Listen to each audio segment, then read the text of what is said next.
अध्याय 421 भालू खजाना ड्राइंग तावीज। तुम्हें पहले ही इस दुनिया और अपने सामने के नियमों की सीमा को छू लेना चाहिए था, है ना? वांचे ने ड्रैगन छाया को देखा और बुदबुदाया, अन्यथा तुम्हारी यह बची हुई आत्मा इतनी अजीब नहीं होगी। सीमा 10 लाख वर्ष थी। जब तक किसी की साधना 10 लाख वर्ष से अधिक हो जाती, तब तक इस बात की बहुत अधिक संभावना थी कि वे पहले ही इस दुनिया की सीमा को छू चुके थे। उस सीमा को छूने के बाद दुनिया के नियमों का प्रभाव उतना गंभीर नहीं रह गया। इसके अलावा यह मनुष्यों के लिए एक नियम था। वांचे ने अपना सिर हिलाया और बाहर आसमान की ओर देखा। अंधेरा हो चुका था। छोटे कैटरपिलर ने अपने थके हुए शरीर को पीछे खींच लिया। उसी समय बेयर ट्रेजर और मैग्नेटिक स्वॉर्ड भी बहुत प्रसन्नता के साथ वापस लौटे। उनके भावों से वांचे ने 6 शब्द पढ़े। ये पराजित हुआ, एक संपूर्ण विजय। स्पष्टतः छोटे कैटरपिलर को भालू खजाने और चुंबकीय तलवार द्वारा बुरी तरह पीटा गया था। केवल कठिनाइयों को सहन करके ही आप एक श्रेष्ठ कीड़ा माने जा सकते हैं, वांचे ने सांत्वना दी। जब आप विकसित होंगे तो उनमें से कोई भी आपका मुकाबला नहीं कर सकेगा। वांचे की बातें सुनकर छोटे कैटरपिलर की अभिव्यक्ति धीरे धीरे ठीक हो गई। Dot dot dot dot dot dot. ये सही है, जब तक ये विकसित होता रहेगा तब तक भालू और तलवार क्या है? वांचे सोच रहा था कि जब छोटा कैटरपिलर विकसित होगा तो चुंबकीय तलवार को कुछ और बार संशोधित करना होगा। ये ठीक रहेगा अगर भालू खजाना 1 या 2 और आत्मा हड्डियों को चाहता है। ठीक है, मैं तुम लोगों को कुछ नया सिखाऊंगा। हम छोटे कैटरपिलर बाद में तलवार की भट्टी में चले जाना। थोड़ी आग बुझाओ और थोड़ी देर आराम करो। छोटा कैटरपिलर थोड़ा उलझन में था। तो क्या आराम करने का मतलब यही था? बेशक, वांचे मुस्कुराया। भालू खजाने और चुंबकीय तलवार से लड़ने की तुलना में क्या आग उगलना आराम नहीं माना जाता है? छोटे कैटरपिलर ने इसके बारे में सोचा और सिर हिलाया। लड़ाई की तुलना में आग उगलना पूरी तरह से सरल था। छोटा कैटरपिलर असंख्य खजाने दाव पैलेस के दूसरे स्तर पर भाग गया और कलाकृतियों को परिष्कृत करने के लिए आग उगल दी। अगला, भालू खजाना। वांचे ने बेयर ट्रेजर को गंभीरता से देखा। पहले देखो, उन्होंने इसे पहली बार बेयर ट्रेजर के लिए बनाया था। इस पर एक भालू बना हुआ था। वांचे ने इसे दिव्य प्रकाश वेल डोमेन में भालू खजाना और महान सफेद शार्क को पहली बार लड़ने के लिए प्रोत्साहित करने के लिए बनाया था। इससे बेयर ट्रेजर को बहुत प्रेरणा मिली। गर्जन। भालू खजाना उत्साहित हो गया। मैंने पहले भी कहा है, यह आप पुराने जमाने के हैं। बेशक, मैं मजाक नहीं कर रहा हूँ। वांचे ने जानवर पर बने आत्मा के पैटर्न के निशान की ओर इशारा करते हुए कहा, इसे दिव्य ताबीज कहा जाता है। इसे 9 फीट का सुमेरु भालू कहा जाता है। वास्तव में इसे 9 फीट सुमेरु जानवर प्राचीन वानर कहा जाता था। इसे 9 फीट सुमेरु वानर भी कहा जाता था। ये साधना जगत में एक विशाल प्राचीन जानवर था। यह असंख्य खजाने दाव महल के तीसरे स्तर की रक्षा करता था और अनगिनत मार्शल आर्ट, दिव्य शक्ति और स्वर्गीय मंत्रों में माहिर था। तीसरे स्तर में वांचे की विभिन्न साधना तकनीकें और दिव्य शक्तियां संग्रहित थी। ये सुमेरु जानवर न केवल अत्यंत बुद्धिमान था और इसमें शक्तिशाली सीखने की क्षमता थी, बल्कि चूंकि यह पूरे वर्ष तीसरे स्तर पर रहता था, इसलिए इसने कई कौशल भी सीख लिए थे। बाद में उसे लगा कि वह बहुत कमजोर है और उसने शरीर को शांत करने की एक तकनीक बनाई। उसने कई प्राचीन साधना तकनीकों को मिलाया और अपने शरीर पर 9 अलग अलग दिव्य जानवरों के खून का इस्तेमाल किया। खुद को एक ताबीज के रूप में इस्तेमाल करते हुए उसने 9 महान दाव ताबीजों केरे। इन 9 दाव ताबीजों के माध्यम से सुमेरु जानवर को अतुलनीय शक्तिशाली ताकत प्राप्त हुई। अपने चरम पर पहले 2 स्तरों पर मौजूद दोनों भी इसके थप्पड़ का सामना नहीं कर सके। एक मुक्का पूरी दुनिया को नष्ट कर सकता है। इसकी शारीरिक शक्ति लगभग सीमा तक पहुंच चुकी थी। जब इसने स्वर्गीय संकट का विरोध किया तो यह वास्तव में सबसे मजबूत नहीं था, लेकिन ये सबसे लंबे समय तक टिक गया। ये दिव्य ताबीज इसकी स्वर्ग विरोधी उपलब्धि है। इसने खुद पर निकाश की और उनसे जुड़ने से पहले बहुत दर्द सहा। यही इसकी शक्ति का स्रोत है, जिससे इसे एक ही मुक्का से आकाश को चीरने की शक्तिशाली ताकत मिलती है। हर दिव्य ताबीज में अपार शक्ति होती है। उदाहरण के लिए ये दिव्य ताबीज। वांचे ने सुमेरु जानवर की दाहिनी भुजा की ओर इशारा करते हुए कहा, ये पैटर्न सुमेरु दिव्य ड्रैगन से आता है। ये सही है, ये सुमेरु दिव्य ड्रैगन है जिसने तलवार से आकाश में सूर्य और चंद्रमा को उगल दिया था। इसके पेट में एक ब्रह्मांड है और यह अंतरिक्ष को नियंत्रित करता है। ये शून्य में छिपा रहता है और लगभग अजेय है। वांचे के शब्दों से बेयर ट्रेजर की आंखें चमक उठी। इसने सुमेरु दिव्य ड्रैगन के दिव्य ड्रैगन रक्त सार को लिया और इसे एक ताबीज के रूप में अपनी बाह पर उकेरा। अपने दाहिने हाथ के एक घूंसे से ये शून्य को चकनाचूर कर सकता है और बिना कोई निशान छोड़े आसानी से 2 दुनियाओं के बीच यात्रा कर सकता है। दहाड़। बेयर ट्रेजर समझ गया, क्या ये बिग ब्रदर की क्षमता जैसा नहीं था? क्या मैं भी इसे ले सकता हूँ? क्या आप भी यही चाहते हैं? वांचे ने पूछा। गर्जन। हाँ, बहुत बढ़िया। वांचे ने बेयर ट्रेजर के कंधे पर थपथपाते हुए कहा, ये दिव्य ताबीज बहुत ही गहरा है। ऐसी जादुई शक्ति पाने के लिए आपको इसे खुद ही बनाना होगा। इसलिए अगर आप ऐसी शक्ति पाना चाहते हैं तो आपको पहले दिव्य ताबीज बनाने की तकनीक सीखनी होगी। यदि आप दैवीय ताबीज सीखना चाहते हैं तो आपको पहले आध्यात्मिक ताबीज सीखना होगा। तो क्या आप सीखना चाहते हैं? Slam slam slam. Bear treasure ने ताली बजाई। उसे सीखना ही था। वांचे ने सिर हिलाया। बुरा नहीं है, इसने सफलतापूर्वक बेयर ट्रेजर की रुचि जगा दी थी। तभी वह सीखना शुरू कर सकता है। अन्यथा यदि उसे सीधे तौर पर सीखना पड़े तो शायद उसे यह पसंद न आए। चुंबकीय तलवार ने किनारे से देखा और थोड़ी दिलचस्पी महसूस की। तो फिर चलिए पहले चरण से शुरू करते हैं। हमें इस आत्मा ताबीज का सार समझना होगा और इसे कैसे संचालित करना है। वांचे ने बेयरट्रेज़र को आत्मा ताबीज तकनीक समझाना शुरू किया। दिलचस्पी बढ़ने के साथ बेयरट्रेज़र बहुत ही एकाग्रचित था, संभवतः किसी चीज की प्रशंसा कर रहा था। पहले तो ऐसा लगा कि ड्राइंग बोर्ड पर बना विशाल जानवर वांचे का सपना था, लेकिन जैसे जैसे यह बात समझ में आने लगी, ऐसा लगने लगा कि यह संभव है। ऐसा लग रहा था कि यह बहुत दूर है, लेकिन अब वांचे ने बताया कि यह एक सपना नहीं बल्कि एक लक्ष्य था। ये तुरंत प्रेरित था। कुछ घंटे बाद बेयरट्रेज़र ने सावधानीपूर्वक एक तावीज कलम पकड़ी और एक हल्के पीले रंग की तावीज पर लिखा। वांचे ने बगल से मार्गदर्शन किया। सच कहे तो बेयरट्रेज़र की प्रतिभा औसत थी। ये ठीक उसी तरह था जैसे कि छोटी कैटरपिलर की कीमिया में प्रतिभा औसत थी। आखिरकार कीमिया और ताबीज जैसे कौशल इस दुनिया की देन नहीं है। यदि लोग सीखने के लिए भी आएं, तो भी वे बहुत से असाधारण प्रतिभा वाले लोगों को नहीं ढूंढ पाएंगे। आत्मिक पालतू जानवरों की तो बात ही छोड़िए, इसे सीखने में काफी समय लगा। हालांकि वांचे को प्रतिभा की ज्यादा परवाह नहीं थी। इस शिक्षक के रहते प्रतिभा गौण हो गई। सीखने की इच्छा और रुचि होना ही काफी था। जब तक वह पर्याप्त प्रशिक्षित है, चाहे वह कितना भी मूर्ख क्यों न हो, उसे प्रशिक्षित किया जा सकता है। इसके अलावा बेयरट्रेज़र की प्रतिभा औसत थी, लेकिन प्रतिभा से रहित नहीं थी। वांचे के अनुमान के अनुसार उनके मार्गदर्शन में एक सप्ताह में एक उपयोगी निम्न श्रेणी का आत्मा ताबीज बनाना सीखा जा सकता है। वह सबसे निम्न श्रेणी का आत्मा ताबीज था। 1 वर्ष के भीतर यह मध्यम से उच्च स्तर के आत्मा ताबीज की ड्राइंग विधि को नियंत्रित करने में सक्षम होना चाहिए। उस समय उसे खुद को ताबीज बनाने की जरूरत नहीं होगी। भविष्य में बेयरट्रेज़र चुंबकीय तलवार द्वारा संशोधित आत्मा ताबीज भी खींच सकता है। यदि वांचे अब जीवित नहीं रहे, तो समय आने पर वे उन्हें स्वयं का पालन पोषण करने देंगे। एक परिपक्व आत्मा पालतू जानवर को स्वयं का पोषण करना सीखना पड़ता है। जहाँ तक चुंबकीय तलवार की बात है, वांचे ने इसे संरचनाओं की सरनी दाव को सीखने देने की योजना बनाई। तलवार की संरचनाएं भी सरनी थी। एक नींव के साथ इसे भालू खजाने और छोटे कैटरपिलर की तुलना में सीखना बहुत आसान होना चाहिए। इसके अलावा चुंबकीय तलवार बुद्धिमान पैदा हुई थी, इसलिए इसकी प्रतिभा बहुत बेहतर होनी चाहिए। अध्याय को जल्दी से अपडेट करने में हमारी मदद करने के लिए अधिक उपन्यास पढ़ें और पढ़ें। बहुत बहुत धन्यवाद। अध्याय 422, एक चरम संशोधन घटक। हम बुरा नहीं है, बिल्कुल भी बुरा नहीं है। पहले रूप बनाओ, फिर अर्थ समझो और अंत में उसे सच्ची शक्ति देने के लिए उसमें आत्मिक शक्ति डालो। वांचे ने इशारा किया। बेयरट्रेज़र ने अपना सिर खुजलाया। उसे थोड़ा उलझन महसूस हुई। उसे समझ नहीं आया कि लापरवाही से खींचे गए टेढ़े मेढ़े पैटर्न में इतनी ताकत क्यों थी। अगर वह समझ नहीं पाया तो कोई बात नहीं। उसे चित्र बनाने में सक्षम होने से वह पहले ही सफलता के आधे रास्ते पर पहुंच चुका था। ये भविष्य में धीरे धीरे समझ में आ सकता है। सबसे महत्वपूर्ण बात थी शांत रहना। बेयरट्रेज़र इस मामले में बहुत अच्छा था। आधे साल से ज्यादा समय तक ग्रैंड मार्शल फोर्स की खेती करने के बाद बेयरट्रेज़र न सिर्फ शांत हो गया, बल्कि वह तावीज पेन को भी पूरी तरह से नियंत्रित कर सकता था। उसने वांचे के निर्देशों का लगभग पूरी तरह से पालन किया और उसे बहुत आसानी से खींचा। बेशक अगर विभिन्न सामग्रियों का इस्तेमाल किया गया था, तो प्रत्येक सामग्री पर स्थिर पकड़ की भी आवश्यकता थी। ये सिर्फ आकृति बनाने से नहीं चलेगा। थोड़ी देर बाद छोटी कैटरपिलर काफी हद तक ठीक हो गई। उसने अपने धागे से चांद की पत्तियों को लपेटा और रेंगते हुए वांचे के पास पहुंची। इससे ये संकेत मिलता है कि यह कार्य पूरा हो चुका है। बुरा नहीं, बुरा नहीं। वांचे ने सिर हिलाया और देखा। तैयार उत्पाद बुरा नहीं था, मुख्यतः इसलिए क्योंकि सामग्री अच्छी थी। Dot dot dot dot dot dot. Magnetic sword के लाइटनिंग स्वॉर्ड विंग्स की तुलना में इसमें एक विशेष सामग्री फ्लाइंग फेदर इटर्नल गोल्ड की कमी थी। अन्यथा इस हिंदगार की गुणवत्ता शायद लाइटनिंग स्वॉर्ड विंग से बहुत अलग नहीं होगी। $5 मिलियन की सामग्री कोई खास नहीं थी। तलवार भट्टी के उत्पादों के साथ वे निश्चित रूप से शीर्ष पायदान थे। इस पर लगे 4 आध्यात्मिक तावीजों का संयोजन काफी उचित है। ठीक है, आज के लिए बस इतना ही। चलो कहानी सुनाते हैं। शशिश छोटा कैटरपिलर दौड़कर आया। दहाड़ भालू खजाना भी ताबीज कलम नीचे रख दिया। सस डॉट डॉट डॉट। 3 दिन बाद टीम के प्रशिक्षण मैदान पर। 3 दिन हो गए, 3 दिन हो गए। आज वह दिन है जब जूनियर उत्पाद सौंपेगा। बाई शियाओलुओ ने धैर्यपूर्वक इंतजार किया। मैं भी इस जूनियर का मॉडिफिकेशन लेवल देखना चाहता हूँ। वानका ने अपनी ठुड्डी पर चुटकी ली। मैं इसका इंतजार कर रहा हूँ। 2 मिलियन सामग्री, लुडी ने बड़बड़ाते हुए कहा। एक सामान्य मैकेनिकल मास्टर के स्तर के साथ वह 3 एक्सट्रीम मॉडिफिकेशन भाग को परिष्कृत करने में सक्षम होना चाहिए, है ना? मेरी आवश्यकताएं इतनी अधिक नहीं है, बाई शियाओलुओ ने मुस्कुराते हुए कहा। अगर हैंड गार्ड 1 एक्सट्रीम की स्तर तक पहुंच सकता है, तो मैं संतुष्ट हो जाऊंगा। मैं यांत्रिकी के बारे में ज्यादा नहीं जानता। शेन मिंगलुआन मुस्कुराया। हालांकि मैंने पहले भी चुंबकीय तलवार का संशोधन देखा है। यहाँ तक कि स्वर्गीय राजा भी कहते हैं कि यह बुरा नहीं है, इसलिए आप अभी भी इसका इंतजार कर सकते हैं। स्वर्गीय राजा, बाई शियाओलुओ दंग रह गया। तुम्हारा मतलब है एजलेस हेवनली किंग? मुझे याद है कि एजलेस हेवनली किंग अपने बेटे को एक प्रतियोगिता के लिए हमारे स्कूल में लाया था और चुंबकीय तलवार से हार गया था। एजलेस हेवनली किंग ने ऐसा कब कहा? इसके समाप्त होने के बाद शेन मिंगलुआन ने कहा। उन्होंने वांचे से अकेले में बात की और उनकी तलवार प्रतिभा और संशोधन स्तर की प्रशंसा की। तो उस स्थिति में मेरी उम्मीदें फिर से बढ़ जाएंगी।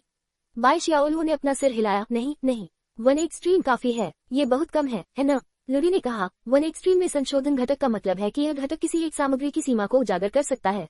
किसी सामग्री की विशेषताओं को पूरी तरह से उजागर करना बहुत मुश्किल है। केवल सीमा तक सभी संशोधित सामग्रियों से खुद को परिचित करके ही आप शोधन प्रक्रिया के दौरान सही आग नियंत्रण, समय नियंत्रण और सही रूप पॉलिशिंग प्राप्त कर सकते हैं। मैं अभी भी यांत्रिक संशोधन के बारे में थोड़ा बहुत जानता हूँ। टू एक्सट्रीम स्तर तक पहुंचना पहले से ही बहुत मुश्किल है, लेकिन स्वर्गीय राजा ने भी इसकी प्रशंसा की, जिसका अर्थ है क जूनियर वान का स्तर अभी भी बहुत अच्छा है। टू एक्सट्रीम संशोधन की काफी संभावना है, हालांकि यह मुख्य रूप से सामग्रियों के स्तर पर निर्भर करता है।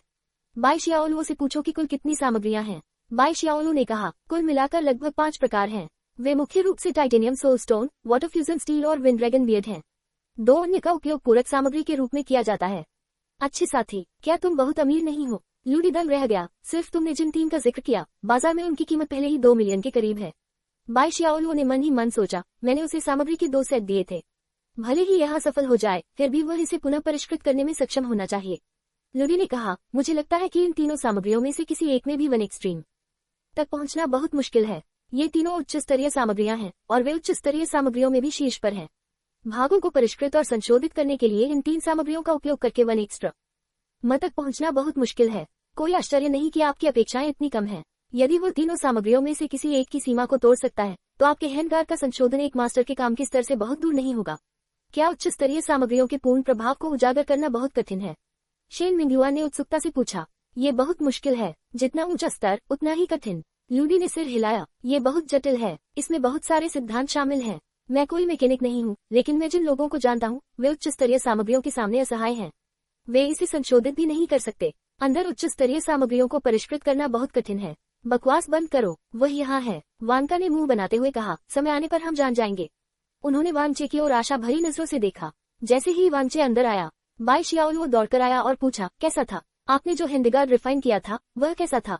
क्या ये वन एक्सट्रीम किस स्तर तक पहुंच गया? एक चरम सीमा। वानचे ने एक पल सोचा। वन एक्सट्रीम किस स्तर का था? वानचे को यहाँ यांत्रिक संशोधन के स्तर और वर्गीकरण की समझ नहीं थी। उन्होंने इसके साथ ज्यादा बातचीत नहीं की थी। लूडी ने मुस्कुराते हुए कहा, मुझे लगता है कि जूनियर वान को इसका मतलब नहीं पता। जूनियर वान का रास्ता थोड़ा अलग है। वानचे खांसते हुए बोला, ये वास्तव में अप्रमाणित था। उन्होंने वास्तव में इसे इस दुनिया के अनुसार संशोधित नहीं किया था। शैली किसी दूसरी दुनिया की थी। दरअसल ऐसा नहीं था कि वह इस दुनिया के संशोधन नियमों का पालन नहीं करता था। दरअसल वानचे की तलवार भट्टी में बाद के चरणों में यांत्रिक उत्थान के कुछ वैज्ञानिक तत्व शामिल थे।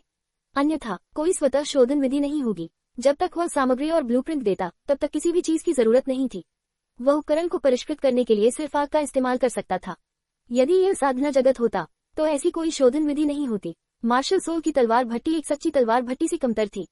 ये निश्चित रूप से कुछ हथियार शोधन ग्रैंड मास्टर से कमतर थी, लेकिन ये ग्रैंड मास्टर स्तर से नीच के हथियार शोधन मास्टर से अभी भी अधिक शक्तिशाली थी। कम से कम वानचे को तो यही लगा। ये निश्चित रूप से बेहतर होगा यदि वह इसे स्वयं करता, लेकिन इसकी कोई आवश्यकता नहीं थी। ऐसा इसलिए था क्योंकि वानचे की राय में कोई भी संशोधन सामग्री के मामले में अपेक्षाकृत निम्न स्तर का था। तलवार की भट्टी बहुत अच्छा प्रदर्शन कर सकती थी, इसलिए यदि वह इसे स्वयं करता तो ये बहुत बेहतर नहीं होता। जब तक ये कुछ प्राकृतिक खजानों से निपटता है, ये निश्चित रूप से तलवार भट्टी से बहुत अधिक मजबूत होगा। अगर ये तलवार भट्टी के साथ सहयोग करता है, तो यह एक आदर्श स्तर तक भी पहुंच सकता है। आखिरकार वानचे ने अमर तलवार को परिष्कृत करने के लिए तलवार भट्टी का इस्तेमाल किया था। आखिरकार यह एक संशोधित घटक है। कोशिश करने के बाद आपको पता चल जाएगा। वानचे मुस्कुराया और 2 मूनब्लेड गार्ड्स बाहर निकाले। अध्याय को जल्दी से अपडेट करने में हमारी मदद करने के लिए अधिक उपन्यास पढ़ें और पढ़ें। बहुत बहुत धन्यवाद। अध्याय 423। क्या ये नियंत्रण खोता हुआ प्रतीत होता है? पवन ड्रैगन गार्ड वह नाम था जो बाई शियाओलुओ ने दिया था। ये नाम कुछ आत्मा के पालतू जानवर के उपकरण जैसा लग रहा था। जब वानचे ने इसे बाहर निकाला, तो बाई शियाओलुओ को पहली नजर में ही इसकी बनावट से संतुष्टि महसूस हुई। भाग हल्के हरे रंग के थे, रेखाएं चिकनी और प्राकृतिक थीं, और किनारे स्पष्ट और प्राकृतिक थे। इससे एक हल्की सी सुंदर आभा निकलती थी। अच्छा, बाई शियाओलुओ ने ताली बजाई और थोड़ा खुश हुआ। और कुछ नहीं कहना, मैं दिखावट से संत आश्त हूँ। ये बिल्कुल वैसा ही है जैसा मैंने डिजाइन ब्लूप्रिंट दिया था। मैं थोड़ी घटिया क्वालिटी स्वीकार कर सकता हूँ। बाकी लोग अवाक रह गए। वास्तव में महिलाएं दिखावे की परवाह करती हैं। संशोधन जैसी बड़ी बात केवल अंगों के दिखावे पर कैसे निर्भर हो सकती है? बेशक संशोधन जितना उत्कृष्ट होगा, उपस्थिति उतनी ही बेहतर होगी। अच्छा दिखना शायद उपयोगी न हो। वानचे ने 2 बार खांसते हुए कहा, यह उपयोग है। यह जरूरी नहीं कि यह आत्मा पालतू जानवरों के लिए उपयुक्त हो, इसलिए आत्मा पालतू जानवर का ही अंतिम निर्णय होता है। उसने हैंडगार्ड बाई शियाओलुओ को सौंप दिया। पल्स मून ब्लेड दूर से उड़कर आया। यह एक जुड़वा प्रकार का सोल पेट था। मून ब्लेड में 2 ब्लेड थे और उनकी बुद्धि एक जैसी थी, एक बाईं ओर और एक दाईं ओर। यह एक पूर्ण चंद्रमा के आकार का था और पहले ही एक बार संशोधित किया जा चुका था। संशोधित भाग मून ब्लेड का ब्लेड था। यांत्रिक आत्मा पालतू जानवरों के लिए जो हमला करने में अच्छे थे, ये भी प्राथमिकता थी। जैसे ही पल्स मून ब्लेड उड़कर ऊपर आया, उसने हैंडगार्ड्स की जोड़ी के चारों ओर चक्कर लगाया, जैसे कि उसे इसमें रुचि हो। Dot dot dot dot dot dot. ऐसा लगता है कि मैं इस विंड ड्रैगन गार्ड से अधिक संतुष्ट हूँ। बाई शियाओलुओ ने सबसे पहले दस्ताने की जोड़ी को छुआ और अंदर ऊर्जा का प्रवाह महसूस किया, तो मैं इसे सबसे पहले स्थापित करूंगा। बाई शियाओलुओ ने पल्स मून ब्लेड को लाउंज में लाया और आधे घंटे से भी कम समय में बाहर चला गया। जब वह बाहर निकली तो उसके चेहरे पर गंभीरता थी। बहन शियाओलुओ कैसा रहा? लुडी ने उत्सुकता से पूछा। तुम अच्छे नहीं लग रहे हो। वान का मुस्कुराया और बोला, तुम्हारा मून ब्लेड कहाँ है? जल्दी करो और इसका इस्तेमाल करो। मैं। बाई शियाओलुओ ने अपने हाथ फैलाए। मून ब्लेड सके बगल में तैर रहा था। हैंडगार्ड के हिस्सों को स्थापित और संशोधित किया गया था। ये ठीक लग रहा है। लूडी ने कुछ नजरें घुमाई। ये लगाने के बाद काफी उपयुक्त लगता है। तुम्हारा क्या मतलब है? अगर कोई समस्या हो तो आप मुझे बता सकते हैं। वान चेक खांसी। वह दूसरे पक्ष के अनुकूल होने की प्रतीक्षा कर रहा था ताकि वह संक्षेप में अंदर मौजूद आत्मा के ताबीज के उपयोग के बारे में समझा सके। अन्यथा ये प्रयोग योग्य नहीं होगा। मुझे नहीं पता कि क्या कहना है। बाई शियाओलुओ ने असहाय होकर अपने हाथ फैलाए। इसे स्थापित करने के बाद लिटिल मून नियंत्रण खो रहा है। उनमें से कुछ लोग भ्रमित थे। इसका क्या मतलब था? सीधे शब्दों में कहें। बाई शियाओलुओ ने अपना हाथ हिलाया। पल्स मून ब्लेड उड़ गया और फिर एक जोरदार आवाज के साथ वह दीवार से टकराया। दोनों चंद्रमा की पत्तियां जमीन पर गिर गईं। सब लोग। कुछ क्षण की शांति के बाद सभी को कुछ अस्पष्ट सा महसूस हुआ। संशोधन भागों को स्थापित करने के बाद अस्थायी रूप से असहजता होना सामान्य बात थी। हालांकि यांत्रिक आत्मा वाले पालतू जानवर बेहद शक्तिशाली थे। उनके पास बेहद मजबूत अनुकूलन क्षमता और उच्च बुद्धिमत्ता थी। उनके पास एक अंतर्निहित कोर और एक यांत्रिक इंजन भी था। इसलिए चाहे वे कितने भी असहज क्यों न हो, उनकी एक सीमा थी। इसका केवल एक ही मतलब हो सकता है। चून की वृद्धि बहुत बड़ी थी, इसलिए अनुकूलन करना कठिन था। यह एक बच्चे की तरह था जो खाली हाथ से एक छोटे चाकू का उपयोग करने लगा। वह जल्दी से अनुकूलित हो सकता था, लेकिन अगर उसे 2 मीटर लंबी तलवार मिल जाए तो भले ही बच्चा कमजोर न हो, कम समय में अनुकूलन करना बहुत मुश्किल होगा। सारांश। भागों द्वारा लाया गया वृद्धि बहुत मजबूत है, इतना मजबूत कि पल्स मून ब्लेड अनुकूल नहीं हो सकता है। यह लूडी दंग रह गया। लेकिन ये तो सिर्फ हैंडगार्ड का एक संशोधन है। रुको, इसके हिस्से कितने चरम सीमाओं तक पहुंच चुके हैं। दूर स्थित चांद की धार फिर से लहराए और ऊपर उड़ गई। इस बार उसने आगे बढ़ने की हिम्मत नहीं की और केवल सावधानी से तैरने की हिम्मत की। जब वह बाई शियाओलुओ की ओर तैरकर आया तो वह फिसलकर दूर चला गया। गति की स्थिति से बाई शियाओलुओ की आंखें चमक उठी। विन ड्रैगन विस्कर का प्रभाव सीमा तक पहुंच जाना चाहिए था, अन्यथा वृद्धि इतनी बड़ी नहीं होगी। इसे कम से कम एक चरम माना जाता है। मैं पहले से ही संतुष्ट हूँ। वांची को आश्चर्य हुआ कि क्या उसे संतुष्ट करना आसान होगा। हालांकि बिना किसी अप्रमाणित मास्टर के स्तर को समझे उच्च उम्मीदें न रखना सामान्य बात थी। हालांकि वास्तव में बाई शियाओलुओ को लगा कि उसकी उम्मीदें पहले से ही काफी अधिक थीं। सकर उच्च स्तरीय सामग्रियों से बने संशोधित हिस्से शीर्ष स्तरीय गुणवत्ता को परिष्कृत करने में सक्षम होना ये साबित करने के लिए पर्याप्त था कि इस मैकेनिक का स्तर बहुत ऊंचा था। वांचे ने इसके बारे में सोचा और उसे समझ नहीं आया कि क्या कहे। क्या आप और प्रयास करना चाहते हैं? वानका ने अपना सिर खुजलाया। सबसे महत्वपूर्ण बात यह है कि युद्ध में अपने और अपने आत्मा पालतू जानवरों के बीच मौन समझ को बढ़ाने में आपकी मदद करना सुनिश्चित करना है, ताकि यह सुनिश्चित हो सके कि आप और आपका मून ब्लेड बेहतर स्थिति में है। आखिरकार यह एक व्यापक प्रतियोगिता है। यह अब आत्मा की लड़ाई नहीं है। जब समय आता है तो आपको अपने आत्मा पालतू जानवर से लड़ना पड़ता है। बाई शियाओलुओ ने भी ऐसा ही सोचा। तो फिर जूनियर वान को आपके साथ प्रशिक्षण लेने दें, शेन मिंगलुआ ने कहा। हमें उसे यह बताने में सक्षम होना चाहिए कि उसने जो चीज परिष्कृत की है वह आपके लिए उपयुक्त है या नहीं। शेन मिंगलुआन के सुझाव पर कुछ लोगों ने सहमति व्यक्त की। वांची को लगा कि यह बुरा नहीं है। वह धीरे धीरे बाई शियाओलुओ को आत्मे आत्मा के ताबीज के उपयोग के बारे में बता सकता था। अन्यथा यदि वो कुछ न कहे और उसे स्वयं ही इसका पता लगाने दे तो ये थोड़ा परेशानी भरा होगा। तो फिर मैं औपचारिकता पर अड़ा नहीं रहूंगा। बाय शियाओलुओ और पल्स मून ब्लेड कार्यक्रम स्थल पर पहुंचे। अगले ही पल उसकी मार्शल आत्मा शक्ति अचानक भड़क उठी और तुरंत ही व्हाइट मून लेपर्ड मार्शल आत्मा का कब्जा पूरा हो गया। फिर उसने दोनों हाथों से रे से मून ब्लेड को पकड़ लिया। जिस क्षण उसने इसे पकड़ा, बाई शियाओलुओ दंग रह गई। एक अजीब सी अनुभूति ने उसे और पल्स मून ब्लेड को कांपने पर मजबूर कर दिया। अचानक उसके शरीर से एक रहस्यमय आभा उठी। शलात्मा शक्ति और यांत्रिक ऊर्जा दस्ताने के माध्यम से आपस में जुड़ गई। अचानक एक विशेष आभा के साथ फट गई। ये है। बाई शियाओलुओ दंग रह गया। उसे लगा कि उसके शरीर में आत्मा की शक्ति और पल्स मून ब्लेड बहुत ही सहज थे। ऐसा लग रहा था जैसे उसने कस्टम मेड कपड़े पहन रखे हों। यह एहसास बाई शियाओलुओ ने अपनी और पल्स मून ब्लेड की स्थिति को महसूस किया।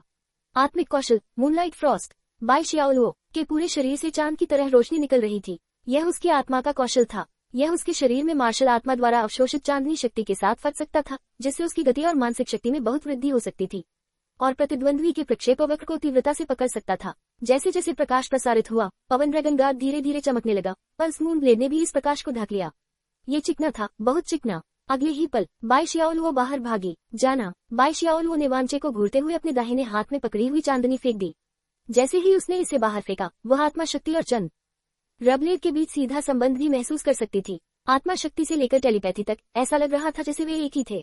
चंद्रमा छाया ब्लेड। चांद की किरण बहुत तेज गति से हवा में घूमी और चांद की छाया की तरह वांचे पर आ गिरी। लगभग उसी समय बाई शियाओलुओ वांचे के पीछे प्रकट हुई, मानो वह टेलीपोर्ट हो गई हो। उन्होंने अपने दाहिने हाथ में मौजूद चंद्र ब्लेड का उपयोग करके अर्धचंद्र के आकार का एक लंबा शांत स्पंदित ऊर्जा ब्लेड बनाया। अध्याय को जल्दी से अपडेट करने में हमारी मदद करने के लिए अधिक उपन्यास पढ़ें और पढ़ें। बहुत बहुत धन्यवाद। अध्याय 424 आत्मा तावीज। ये और क्या कर सकता है? ये टेलीपोर्टेशन जैसा हमला एक निर्बाध संयोजन की तरह था जिससे बचना संभव था। बाई शियाओलुओ का मजबूत शरीर बिल्कुल भी उसके रूप रंग जैसा नहीं लग रहा था। जब वह चलती थी तो उसका शरीर बहुत ही चौंकाने वाला चाप बना सकता था, खासकर वह ऊर्जा ब्लेड जिसे वह काटती थी। मून शैडो ब्लेड असल में 2 सोल स्किल्स का संयोजन था। ये बाई शियाओलुओ का मून शैडो स्ट्राइक और पल्स मून ब्लेड का mechanical soul skill pulse blade slash था। मून न शैडो स्ट्राइक की मदद से वह चांद की छाया की तरह हो सकती है और टेलीपोर्ट हो सकती है। एक बार जब वह आगे बढ़ती है तो वह दुश्मन को घातक झटका दे सकती है। पल्स ब्लेड स्लैश एक ऐसी चाल थी जिसे सभी पल्स टाइप और मैकेनिकल सोल पैट्स जानते थे। ये दुश्मन पर हमला करने के लिए 2 बिजली जैसी ऊर्जा ब्लेड के साथ फट जाती थी। जब एक आत्मा पालतू और एक अनुबंध आत्मा मास्टर संयुक्त होते हैं तो आत्मा कौशल भी काफी बदल जाएगा। आत्मा शक्ति और मार्शल आत्मा की शक्ति का संयोजन दोनों को व्यक्तिगत रूप से हमला करने की तुलना में कहीं अधिक ताकत को प्रकट करने की अनुमति देगा। मध्यम से उच्च स्तरीय व्यापक युद्ध की भी यही कठिनाई थी। इस पहलू में अनुबंध आत्मा मास्टर्स के साथ संयोजन के बाद हथियार प्रकार के यांत्रिक आत्मा पालतू जानवरों में सबसे अधिक वृद्धि हुई। ऐसा इसलिए था क्योंकि यांत्रिक आत्मा पालतू जानवर के यांत्रिक संशोधन से दोनों के बीच संगतता बहुत बढ़ सकती थी। आमतौर पर अन्य प्रकार के आत्मा पालतू जानवर और अनुबंध आत्मा मास्टर्स एक साथ काम करते थे। उदाहरण के लिए एक कौशल आत्मा मास्टर एक आत्मा पालतू जानवर को बफ कर सकता है। एक आत्मा पालतू जानवर को उपयोग करने के लिए एक मार्शल आत्मा दे सकता है, या एक आत्मा पालतू जानवर जो समर्थन में अच्छा था एक युद्ध आत्मा मास्टर को बफ कर सकता है, या बचाव उपचार आदि के लिए एक मास्टर हो सकता है। जहां तक कॉन्ट्रैक्ट सोल मास्टर और सोलपेट के वास्तविक संयोजन की बात है तो लेवल 70 के बाद सुपर 20 सोल आर्मामेंट के अलावा प्रारंभिक अवस्था में केवल मैकेनिकल सोलपेट या विशेष दानव स्पिरिट सोलपेट ही कॉन्ट्रैक्ट सोल मास्टर के साथ पूरी तरह से संयोजित हो सकते थे। अधिकांश अन्य प्रकार के आत्मा पालतू जानवर केवल अनुबंधित आत्मा मास्टर्स के साथ ही सहयोग कर सकते हैं।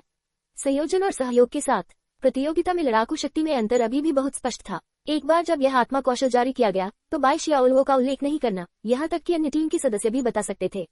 इतनी तेजी इस संयोजन आत्मा कौशल मून शैडो ब्लेड की कास्टिंग गति लगभग तात्कालिक स्तर पर पहुंच गई है। ये पहले से ही एक व्यक्ति द्वारा आत्मा कौशल कास्टिंग के समान है। लुरी ने कहा, इसका मतलब है कि सिस्टर जियाओ पूरी तरह से पल्स मून ब्लेड के साथ एक है। अतिरिक्त हैंडगार्ड के साथ अंतर बहुत बड़ा है। वानका ने एक पल के लिए सोचा, अगर यह पिछली प्रशिक्षण प्रतियोगिता में जेंग शाओयान की टीम थी तो वे एक पल में उनमें से एक को नीचे ले जाने के लिए पूरी तरह से इस चाल पर भरोसा कर सकते थे। इस संयोजन आत्मा कौशल की कमजोरी ये थी कि इसे बहुत धीरे धीरे सक्रिय किया गया था। इस हैंडगार्ड घटक द्वारा लाई गई वृद्धि उपयोग किए गए संयोजन के साथ थोड़ी अतिरंजित है। लुरी ने एक पल के लिए सोचा, मुझे याद है कि titanium soul stone soul pets और कॉन्ट्रैक्ट सोल मास्टर्स के बीच सोल पावर प्रवाह को सुचारू रूप से करने की अनुमति दे सकता है। ये युद्ध की भावना और सोल स्किल्स की कास्टिंग गति को बढ़ा सकता है। इतनी बड़ी वृद्धि के साथ औपचारिक सीमा परीक्षण के बिना भी ये संभवतः 1 एक्सट्रीम के ग्रे तक पहुंच गया है। पिछले विन ड्रैगन विस्कर के साथ मिलकर इसे पहले से ही 2 एक्सट्रीम का ग्रेड माना जाता है। इस बिंदु पर उनमें से कुछ चुप हो गए। वानका ने कहा, मुझे याद है कि एक तरह का वाटर फ्यूजन स्टील भी होता है। इस सामग्री का क्या उपयोग है? वाटर फ्यूजन स्टील सामग्री की कठोरता को बढ़ा सकता है और संशोधित भागों की सुरक्षा को काफी हद तक बढ़ा सकता है। इसे नष्ट करना आसान नहीं है। इसे दिखाना आमतौर पर मुश्किल होता है और इसके लिए उच्च स्तर के प्रभाव की आवश्यकता होती है। दूरी में वांचे ने थोड़ा सिर हिलाया। वह अभी भी तलवार भट्टी द्वारा परिष्कृत उपकरणों से संतुष्ट था। वह 1 या 2 सप्ताह से इस टीम में थे और उनकी ताकत को अच्छी तरह से जानते थे। वह अच्छी तरह जानता था कि बाई शियाओलुओ में कितनी प्रगति हुई है। इस संयोजन आत्मा कौशल को अपने पास आते देख वांचे का शरीर सहजता से चमक उठा और आसानी से चकमा दे गया। बाई शियाओलुओ ने नहीं देखा कि वांचे ने कैसे चकमा दिया। हालांकि वह पहले से ही इतनी तेज थी, लेकिन उसे पहले से ही पता था कुछ हल्के कदमों से वह 2 अलग अलग कोनों से लगातार ब्लेड को चकमा दे सकता था। सिर्फ ये स्तर ही काफी नहीं है, वांचे ने कहा। वरिष्ठ पवन ड्रैगन गार्ड के अंदरूनी हिस्से को थोड़ा सा महसूस करें और अपनी आत्मा की शक्ति को धागों में संघनित करें। देखें कि क्या आप अंदर के 4 विशेष पैटर्न को महसूस कर सकते हैं, या पल्स मून ब्लेड को सीधे उन्हें महसूस करने दें और आपको बताएं। बाई शियाओलुओ ने हमला करना बंद कर दी। हालांकि वह नहीं जानती थी कि वांचे का क्या मतलब है, फिर भी उसने वैसा ही किया जैसा उसने कहा था। वास्तव में 4 पैटर्न हैं। बाई शियाओलुओ ने थोड़ा भौहें सिकुड़ी। ये क्या है? संशोधित भागों का आंतरिक भाग आमतौर पर बहुत जटिल होता था, केवल यांत्रिक विशेषज्ञ ही इसे समझ सकते थे। सरल शब्दों में कहें तो वांचे ने आगे कहा, इन पैटर्न को आत्मा तावीज कहा जाता है। आप इन्हें एक अद्वितीय आत्मा शक्ति सर्किट द्वारा निर्मित तावीज डिजाइन के रूप में समझ सकते हैं। क्या आप आत्मा मार्गदर्शक आरेख जानते हैं? मुझे पता है। बाई जियाओलुओ ने सिर हिलाया और थोड़ा स्तब्ध रह गया। यह आत्मा मार्गदर्शक आरेख के सिद्धांत का उपयोग करके उकेरा गया है, वांचे ने कहा।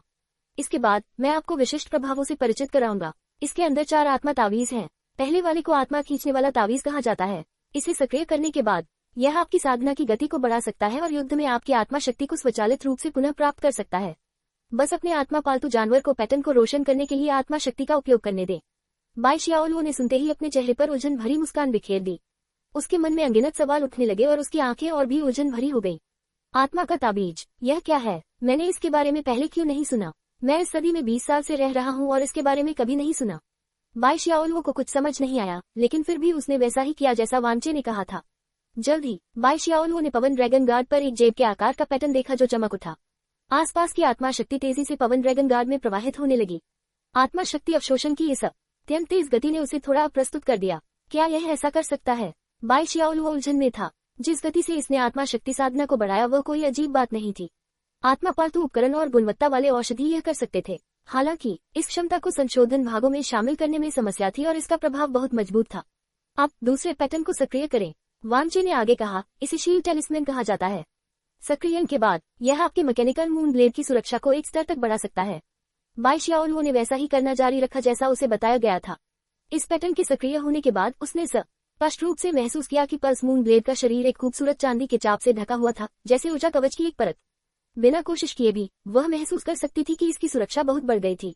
तीसरे पैटर्न न को विंड कंट्रोल टेलिस्मैन कहा जाता है। सक्रियण के बाद ये चंद्रमा ब्लेड की गति बढ़ा सकता है, वांचे ने आगे कहा। बाई जियाओलुओ ने गहरी सांस ली और जैसा उसे बताया गया था वैसा ही करती रही। इस बार यह एहसास और भी ज्यादा स्पष्ट था। उसे लगा कि उसके हाथ में जो चांदनी थी वह बहुत हल्की हो गई है। पल्स मून ब्लेड हल्के हरे रंग की ऊर्जा से बने भंवर से घिरा हुआ लग रहा था। ये बहुत खास था। अब तुम्हें कैसा लग रहा है? वांचे ने पूछा। बाई जियाओलुओ एक पल के लिए चुप हो गया। ये वृद्धि बहुत अतिरंजित है। यह मेरे लिए एक कौशलात्मा मास्टर के रूप में बक्स की एक अतिरिक्त परत के बराबर है। यह न केवल अतिशयोक्ति थी बल्कि यह लगभग स्वर्ग विरोधी थी। बाई जियाओलुओ को बहुत धक्का लगा। क्या पल्स मून ब्लेड में 3 आत्मा तावीज 3 और आत्मा कौशल के बराबर नहीं थे? ये कैसे संभव हो सकता है? अध्याय का जल्दी से अपडेट करने में हमारी मदद करने के लिए अधिक उपन्यास पढ़ें और पढ़ें। बहुत बहुत धन्यवाद। अध्याय 425। मुझे मत बताओ कि यह तुम्हारी योजना है। बाई जियाओलुओ आत्मा मार्गदर्शक आरेख और पैटर्न जैसी अन्य चीजों को समझ नहीं सका। हालांकि वास्तव में क्या ये 3 अतिरिक्त आत्मिक कौशल प्राप्त करने के बराबर नहीं था? यदि वे युद्ध में लड़े तो कौन उसका सामना कर सकेगा? 3 के विरुद्ध 3 की लड़ाई में निट्रैक्ट सोल मास्टर्स की आत्मा कौशल एक समान थी, इसलिए आत्मा पालतू जानवरों में अंतर बहुत अधिक नहीं था। यदि वह कई आत्मिक कौशल सीख भी ले तो उसे अधिक समय लगेगा और वह उच्च मानकों को बनाए नहीं रख सकेगा।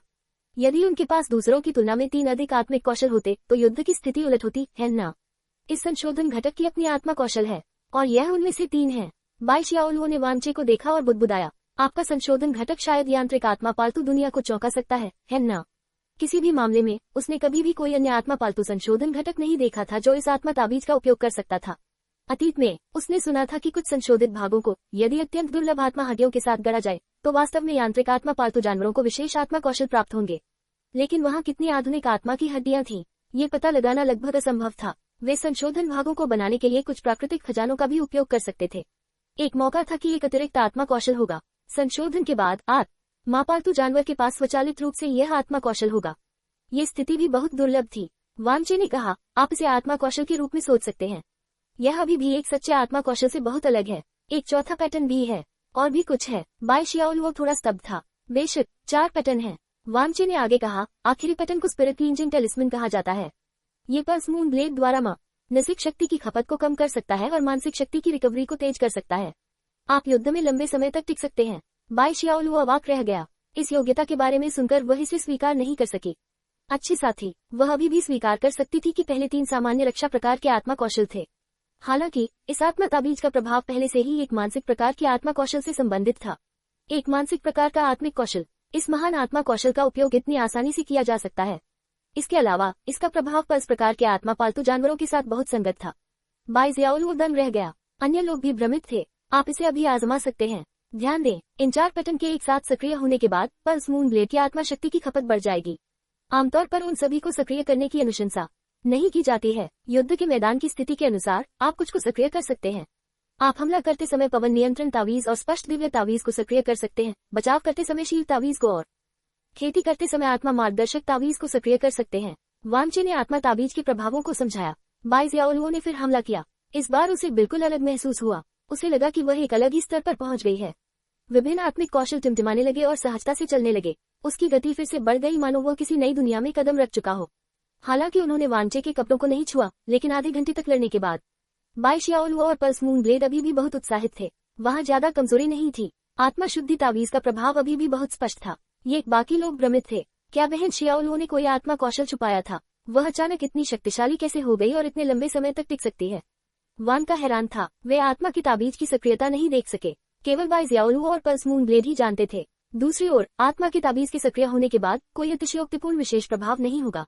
ज्यादा से ज्यादा कुछ मामूली बदलाव होंगे। वे इसमें अच्छे नहीं थे और बता नहीं सकते थे। मुझे नहीं मालूम। ल्यूडी ने अपना सिर हिलाया। मुझे नहीं मालूम। मुझे लगता है कि यह अभी भी संशोधित भागों की समस्या है ना?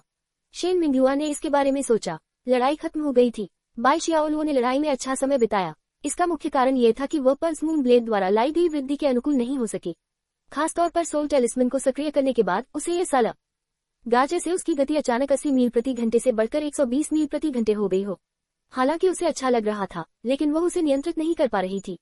अच्छा महसूस करने के बाद बाई ज़ियाओलुओ गहरे सदमे में चली गई। ऐसा इसलिए था क्योंकि वह अब इस हैंडगार्ड के मूल्य पर कोई टिप्पणी नहीं कर सकती थी। उन्होंने महसूस किया कि वह टिप्पणी करने की स्थिति में नहीं है।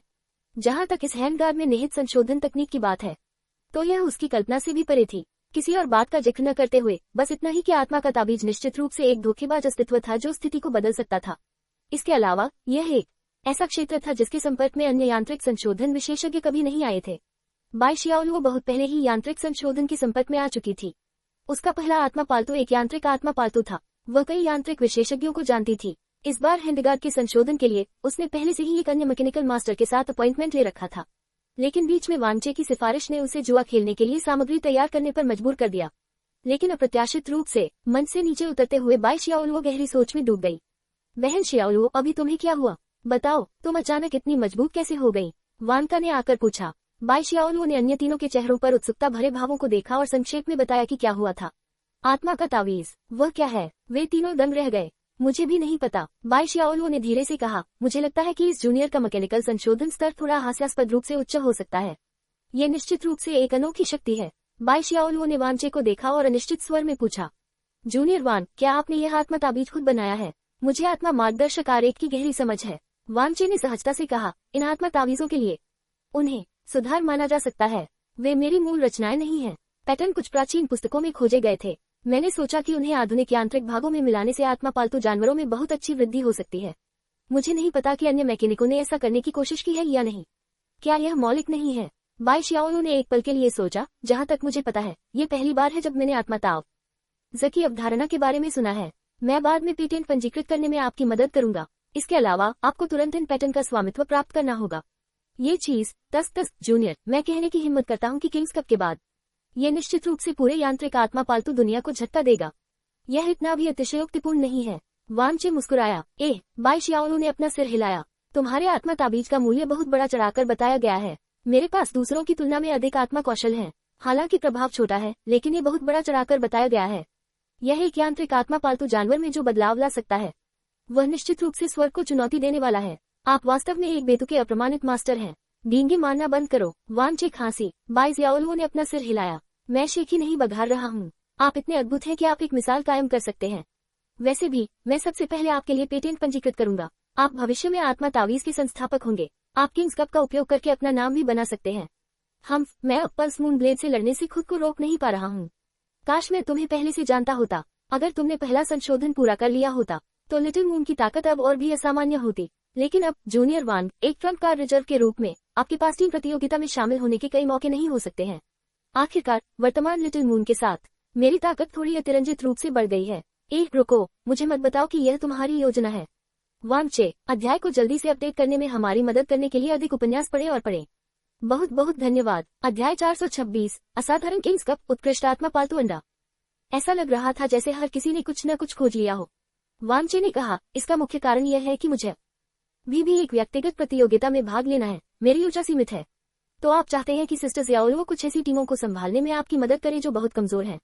वानका ने पूछा। इसे जोर से मत कहो, तुम सिस्टर ज़ियाओ को शर्मिंदा कर दोगे। लुडी मुस्कुराया, लेकिन व्यक्तिगत प्रतियोगिता में मुझे नहीं लगता कि कई लोग जूनियर वान को हरा सकते हैं, है ना? ये कहना मुश्किल है, शेन मिंगयुआन ने मुस्कुराते हुए कहा। अगले 2 दिनों में ज़ियाओलुओ और मैं अपने व्यक्तिगत विरोधियों का अध्ययन करेंगे। उसे भी भाग लेना है। हालांकि स्थिति आशावादी नहीं है। पिछले साल के नए छात्र सभी बहुत असामान्य थे। कुछ चौथे वर्ष के अनुभवी स्नातक होने वाले हैं। उनमें से कुछ के पास स्तर 40 के करीब आत्मा शक्ति का स्तर है।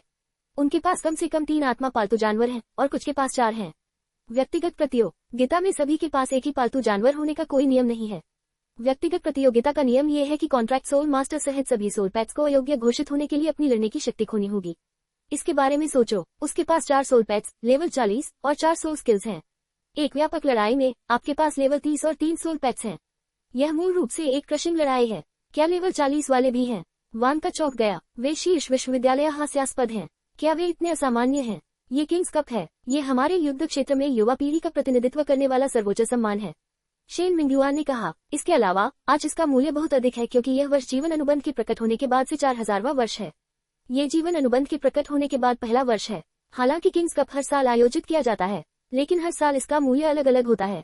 इसके अलावा इस साल चौथे वर्ष के छात्रों के पास उस साल की तुलना में सबसे ज्यादा पौराणिक मार्शल आत्माएं हैं। ली यूंश यू के छात्रों का समूह बहुत ही मजबूत और प्रतिभाशाली था। 4 साल पहले किंग्स कप में एक प्रथम वर्ष का छात्र था जो किंग्स कप के शीर्ष 4 में प्रवेश करने के लिए 2 सोल पैट्स पर निर्भर था। उसने अनगिनत चौथे वर्ष के छात्रों को दबा दिया और उसे उस समय एक डाक हाउस कहा जाता था। हर साल के बीच का अंतर और भी बड़ा होता जा रहा है, इसलिए इस साल के किंग्स कप को एक नारकीय प्रतियोगिता कहा जा सकता है। जीवन अनुबंध के साथ युद्ध क्षेत्र द्वारा दिए जाने वाले पुरस्कार भी सबसे उदार हैं। ... ये बहुत उदारतापूर्ण है कि एक पारलौकिक आत्मा पालतू अंडा प्राप्त करने का मौका है, शेन मिंगयुआन ने कहा। पारलौकिक आत्मा पालतू अंडा। वानका और लुडी दंग रह गए। वे कैप्टन शेन मिंगयुआन से कम जानते थे। जब उन्होंने ये खबर सुनी तो वे वाकई चौंक गए। ट्रांसेंडेंट आत्मा पालतू अंडे का मतलब था कि यह ट्रांसेंडेंट ग्रेड में पैदा हुआ था। मनुष्यों ने इतने सालों तक आत्मा पालतू जानवरों को प्रशिक्षित किया था। उच्चतम स्तर का आत्मा पालतू अंडा अद्वितीय था। एक अद्वितीय आत्मा पालतू अंडा तीसरे चरण के विकास को पूरा कर सकता है और कम से कम ट्रांसेंडेंट ग्रेड तक विकसित होकर एक ट्रांसेंडेंट आत्मा जानवर बन सकता है। जहां तक इस पारलौकिक आत्मा पालतू जानवर की बात है, तो इसे जन्मा आत्मा पालतू अंडा अभी भी अद्वितीय होगा। यह निश्चित रूप से उत्कृष्ट नहीं था। यह एक पारलौकिक आत्मा पालतू के साथ पैदा हुआ था। यह आत्मा पालतू केवल एक पौराणिक आत्मा जानवर ही हो सकता है। वांची को भी ये सुनकर थोड़ी हैरानी हुई। उदाहरण के लिए, अगर आकाश देवता ड्रैगन के वंशज होते तो युवा आकाश देवता ड्रैगन निश्चित रूप से पारलौकिक होता। पारलौकिक के रूप में जन्मे। यद्यपि ग्रेड सब कुछ का प्रतिनिधित्व नहीं करता था, यह ऊपरी सीमा का भी प्रतिनिधित्व कर सकता था। वांचे ने इस बारे में सोचा। जुगनू स्वप्न आत्मा के जन्म के बाद वह पारलौकिक स्तर तक पहुंचने में सक्षम हो सकता है, लेकिन जुगनू स्वप्न आत्मा का स्तर अनिश्चित था। ऐसा इसलिए था क्या कि मनुष्यों के पास फायरफ्लाई ड्रीम स्पिरिट जैसे आत्मा जानवरों का अध्ययन करने का कोई मौका नहीं था। वे केवल अटकलें ही लगा सकते थे। उदाहरण के लिए, ऑरेकल हेवनली किंग द्वारा दी गई जानकारी के अनुसार और कल फैंटम स्पिरिट ट्रांसेंडेंट से ऊपर था। सटीक विवरण कहना मुश्किल था। जहां तक वांचे को फायरफ्लाई ड्रीम स्पिरिट के आत्मा पालतू अंडे को प्राप्त करने की बात है, तो उसे इसी पृथ्वी अग्नि प्रतियोगिता में वापस खोजना पड़ा। कई परीक्षणों का अनुभव करने के बाद उसे अभी भी एक बड़ी सरणी स्थापित करने और डार्क बीस्ट की आत्मा ऊर्जा को शुद्ध करने में मदद करने के लिए सार आत्मा प्रतिबंधों को स्थापित करने के लिए पनिसार आत्मा को खर्च करना पड़ा। ये आम लोगों और यहाँ तक कि स्वर्गीय राजाओं के लिए भी बेहद मुश्किल काम थे। अंत में ऑरेकल फैंटम स्पिरिट ने फायरफ्लाई ड्रीम स्पिरिट को उसे सौंप दिया। हालांकि वांचे को लगा कि यह परेशानी भरा था और आसान लग रहा था। कोई कल्पना कर सकता था कि ऐसा अंडा प्राप्त करना कितना मुश्किल था। इसका जन्म एक पारलौकिक संस्था के रूप में हुआ था। इसकी भावी उपलब्धियां अकल्पनीय थीं। किंग गस कप का इनाम वाकई बहुत उदार था। इससे बड़ी संख्या में कम महत्वपूर्ण विशेषज्ञ आकर्षित हुए जिनकी किंग्स कप में कोई दिलचस्पी नहीं थी, शेन मिंगयुआन ने कहा। इसलिए व्यक्तिगत प्रतियोगिता की ताकत हमारी कल्पना से कहीं ज्यादा है। हमारी टीम प्रतियोगिता का इनाम उतना अच्छा नहीं है, हालांकि यह इतिहास में सबसे अच्छा भी है। किंग्स कप का प्रभाव हमारे युद्ध क्षेत्र में 9 महाद्वीपों की कप से कमतर है। 9 कॉन्टिनेंट कप संपूर्ण युद्ध क्षेत्र में उच्च स्तरीय पेशेवर कॉन्ट्रैक्ट सोल मास्टर्स के बीच लड़ाई थी। यह युद्ध क्षेत्र की सर्वोच्च लड़ाकू शक्ति का प्रतीक था। यह हर 50 साल में फेडरेशन में होने वाली शीर्ष प्रतियोगिता के लिए वार्म अप मैच भी था। 9 महाद्वीप कप में केवल शीर्ष 5 टीमें ही फेडरेशन की शीर्ष प्रतियोगिता में भाग लेने के लिए योग्य थी। आम लोग तो ऐसी प्रतियोगिता के बारे में सोचने की भी हिम्मत नहीं करते थे। बेशक वह तो और भी दूर था। पिछले वर्षों में किंग्स कप व्यक्तिगत प्रतियोगिता में शीर्ष 32 में भी 10,000 वर्षीय आत्मा वाले पालतू जानवर अपेक्षाकृत दुर्लभ थे। बाई शियाओलू ने एक पल के लिए सोचा, लेकिन इस साल मुझे डर है कि 10,000 वर्षीय आत्मा वाले पालतू जानवर हर जगह आगे हो सकते हैं। पौराणिक मार्शल आत्माएं कुत्तों की तरह ही आम हैं। इंटरनेट ने पहले ही कुछ प्रतियोगियों को सूचीबद्ध करना शुरू कर दिया है। किसी भी मामले में वे बहुत भयानक हैं। मेरी जरूरतें ज्यादा नहीं हैं। अगर मैं शीर्ष 50 में शामिल हो जाऊं तो मुझे संतुष्टि होगी। जूनियर को कम से कम शीर्ष 16 में या शीर्ष 8 के आसपास होना चाहिए। बाई शियाओलुओ ने एक पल के लिए सोचा। जहां तक इस बात का सवाल है कि आप आगे जा सकते हैं या नहीं, यह आपकी किस्मत पर निर्भर करेगा। जब आप बहुत असामान्य लोगों का मना करते हैं तो समूह में कुछ राउंड न खोएं। यह कोई समस्या नहीं होनी चाहिए। 4 आत्मा पालतू जानवरों के साथ परम राक्षस भी है जिन्होंने पहले से ही अपना सिस्टम बना लिया है। बाई शियाओलुओ ने उपहास किया। यदि आप उनका सामना करते हैं तो मूल रूप से जीतने का कोई मौका नहीं है। इस तरह की व्यवस्थित टीम एक सेना से लड़ सकती है। 4 आत्मा पालतू जानवर पहले से ही अपना सिस्टम बना सकते थे। कॉन्ट्रैक्ट सोल मास्टर के साथ 5 थे। कोई भी युद्ध प्रणाली बनाई जा सकती थी। व्यक्तिगत प्रतिस्पर्धा के लिए यह एक आयामी दमन था। ऐसा इसलिए था क्योंकि टीम प्रतियोगिता में 4 लोगों और 4 पालतू जानवरों की आवश्यकता थी। यदि वे अपना स्वयं का सिस्टम बनाना चाहते थे तो कोई भी आत्मा पालतू जानवर बहुत कमजोर नहीं हो सकता था, अन्यथा उनके पास एक कमजोर कड़ी होगी। वास्तव में रैंकिंग मायने नहीं रखती, वांचे ने मुस्कुराते हुए कहा। यह मुख्य रूप से छोटे कैटरपिलर और अन्य 2 को प्रतियोगिता के माध्यम से प्रशिक्षित करने के लिए है। जीतना स्वाभाविक रूप से अच्छा है। भले ही वे हार जाएं, वे सुधार कर सकते हैं। वे सभी अभी अपनी प्रारंभिक अवस्था में हैं। मुझे लगता है कि आपके शब्दों में कोई समस्या है। बाई शियाओलुओ ने इसके बारे में सोचा। हालांकि इस समय उसे कोई समस्या नहीं सूझ रही थी, बस उसे ये थोड़ा अजीब लग रहा था। ठीक है, बकवास बंद करो, ट्रेनिंग करो। शेन मिंगयुआ ने ताली बजाई। तुम्हारी ताकत बहुत बढ़ गई है। तुम्हें अच्छी ट्रेनिंग की जरूरत है। हाँ, अगले कुछ दिनों तक यह असहाय प्री मैच प्रशिक्षण था। जब से छोटे कैटरपिलर और अन्य 2 ने व्यापक युद्ध प्रशिक्षण शुरू किया, ये कहना होगा कि उनमें बिजली की गति से सुधार हुआ था। विशेषकर छोटे कैटरपिलर को चुंबकीय तलवार और भालू खजाने द्वारा हर दिन निचोड़कर सुखा दिया जाता था। इसकी साधना में अधिक वृद्धि नहीं हुई, लेकिन इसने जो नई योग्यताएं ग्रहण की और इसकी आत्मिक कुशलताओं में तेजी से वृद्धि हुई, ऐसा कहा जा सकता है। अध्याय को जल्दी से अपडेट करने में हमारी मदद करने के लिए अधिक उपन्यास पढ़ें और पढ़ें। बहुत बहुत धन्यवाद। अध्याय 427 उद्घाटन समारोह, पूर्व की किंवदंती, ग्लेज्ड हेवनली किंग। साथ ही क्योंकि यह हर दिन छोटे कैटरपिलर को निचोड़ता था, भालू खजाना का प्रशिक्षण सभी पहलुओं में बहुत अच्छा था। आखिरकार छोटा कैटरपिलर मारपीट के प्रति बहुत प्रतिरोधी था। अब जब उसने टाइटन ट्रू बॉडी को सक्रिय कर दिया था और ओवरलॉर्ड की ताकत को बढ़ा दिया था, तो यह मुक्का पहाड़ों को भी गिरा सकता था। बहुत से सोल पैक्स इसका सामना नहीं कर सकते थे। छोटा कैटरपिलर ही एकमात्र ऐसा था जो इसका विरोध कर सकता था। चुंबकीय तलवार का तो जिक्र ही न करें, यहाँ तक कि छोटा कैटरपिलर भी स्वर्गीय संकट की दिव्य बिजली का सामना कर सकता है। भूमि, आत्मा, सार और जीवन पृथ्वी की शक्ति के बिना चुंबकीय तलवार के 9000 साल की साधना आधार के खिलाफ स्वर्गीय क्लेश दिव्य बिजली का एक बोल्ट सीधे छोटे कैटरपिलर को मार सकता है। जमीनी, आत्मा, सार और जीवन पृथ्वी की शक्ति के साथ छोटा कैटरपिलर अभी भी इसका सामना कर सकता है। आखिरकार प्राचीन दानव इतने लंबे समय तक स्वर्गीय क्लेश का विरोध कर सका। इसका कारण भी पृथ्वी की जीवन शक्ति, मूलजल की शक्तिशाली पुनर्प्राप्ति क्षमता और पैतृक कृमि की पवित्र शक्ति ही थी। मूल रूप से जब तक प्रतिद्वंद्वी छोटे कैटरपिलर को तुरंत नहीं हरा सकता, तब तक वह अजेय था। यहाँ तक कि अगर कोई ऐसा व्यक्ति था जो एक ही चाल में छोटे कैटरपिलर को हरा सकता था, तो भी वह पुनरुद्धार के बाद बहुत अजेय था। वांचे ने इसके बारे में सोचा और पाया कि यदि अन्य आत्मा पालतू जानवर छोटे कैटरपिलर को हराना चाहते हैं, तो वे ऐसा केवल बेहतर साधना आधार के द्वारा ही कर सकते हैं। बेशक किंग्स कप की ताकत व्यापक लड़ाई में निहित थी। छोटे कैटरपिलर को सिर्फ एक पालतू जानवर का सामना नहीं करना पड़ा। समय पल भर में बीत गया। 10 जून, किंग्स कप का उद्घाटन समारोह। किंग्स कप का आयोजन स्थल पूर्वी युद्ध क्षेत्र में एक बहुत ही विशेष स्थान पर स्थित था। ... युद्ध भगवान मंच। तीनों महाद्वीपों के मध्य में एक विशाल युद्ध क्षेत्र था जो 100 मीटर ऊपर आकाश में तैर रहा था। ऐसा कहा जाता है कि यह युद्ध क्षेत्र पूर्वी प्राचीन साम्राज्य और दूसरी दुनिया के आक्रमणकारियों के बीच निर्णायक स्थान था। ये बहुत महत्वपूर्ण था। 10,000 मील से अधिक की परिधि वाला हवा में ऊंचा मंच एक रहस्यमयी शक्ति के साथ हवा में तैरते महाद्वीप जैसा था।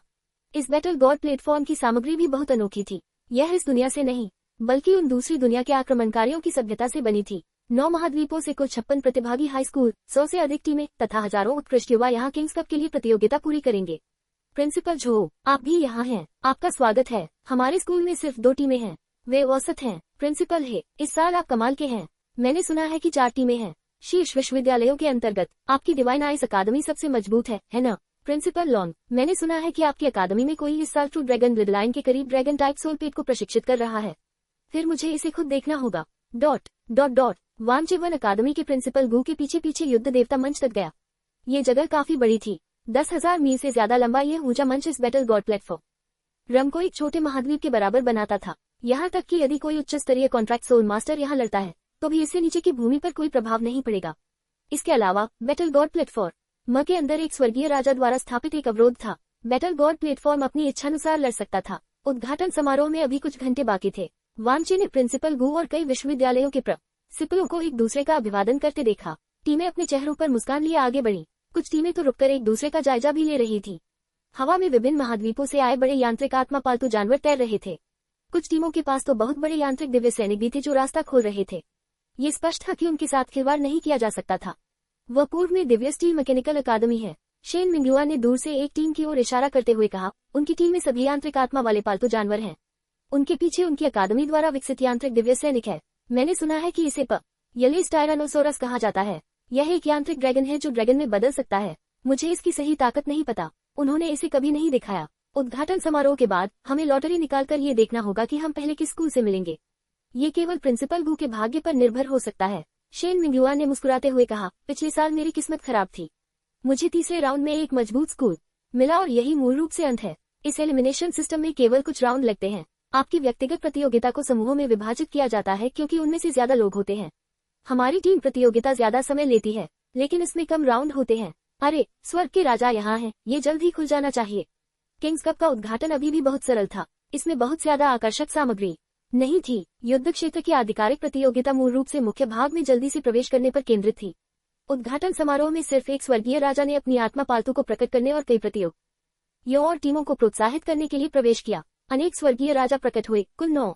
संयोग से वांचे उनमें से 4 को जानता था। वे थे oracle heavenly king, cloud sky heavenly king, northern dark heavenly king और ब्लेजिंग सन हेवनली किंग। वांचे अन्य स्वर्गीय राजाओं को नहीं जानता था। 9 स्वर्गीय राजा विभिन्न महाद्वीपों से आए थे और सभी एक दूसरे के प्रतिनिधि थे।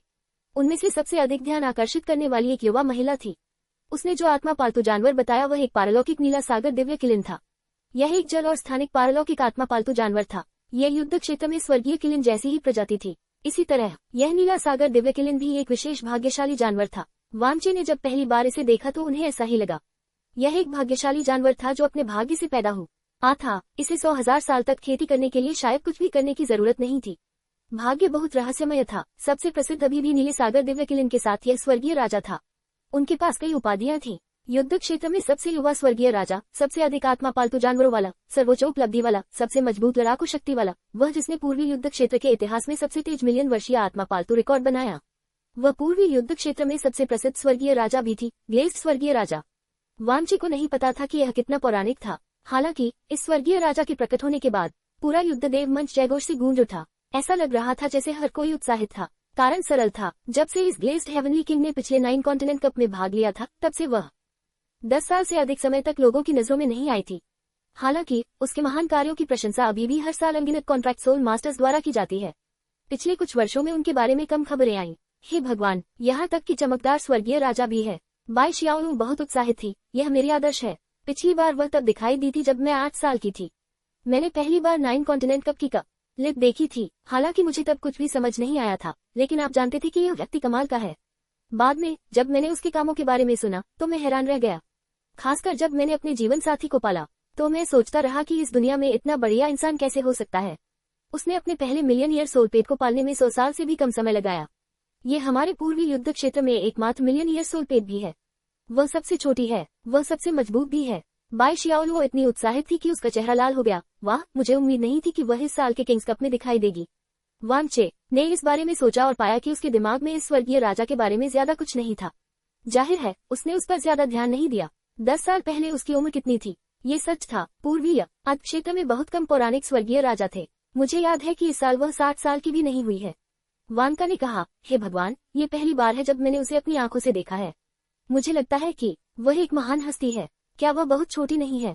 वह आपसे भी छोटी दिखती है, सिस्टर शियाओलू। 60 से कम उम्र, वांचे ने सोचा। ये थोड़ा शक्तिशाली था। 18 साल की उम्र से एक आत्मा पालतू जानवर की खेती करने का मतलब था कि वह 40 साल में 1 लाख साल की आत्मा पालतू जानवर का पालन पोषण कर सकती थी। ये सोचते हुए वांचे को लगा कि यह थोड़ा शक्तिशाली था। इस दुनिया में 1 लाख साल के आत्मा पालतू जानवर का प्रशिक्षित करना निश्चित रूप से हर अनुबंध आत्मा मास्टर का अंतिम सपना था। हजारों वर्षों के जीवन अनुबंध में वास्तव में कुछ अनुबंध आत्मा मास्टर्स थे जिन्होंने ऐसा किया था। हाल के समय में 1 मिलियन वर्षीय सोलपेट को प्रशिक्षित करने में कम से कम 100 साल लगते थे। कुछ परिवारों को तो कई पीढ़ियों के संयुक्त पालन पोषण की भी आवश्यकता पड़ती है। 1 लाख साल पुराने पालतू जानवर को 100 साल के भीतर पालना उसकी सबसे प्रसिद्ध कहानी थी। कोई नहीं जानता था कि इसका पालन पोषण कैसे हुआ। वामचे ने महसूस किया कि यदि वह छोटे कैटरपिलर को सामान्य रूप से पालता तो समय प्रवाह महान ऋषि की समय प्रवाह डोमेन जैसे धोखेबाजों के उपयोग के बिना 40 साल की बात तो छोड़ ही दे, 100 साल में भी उसका पालन पोषण करना वास्तव में बहुत कठिन होगा।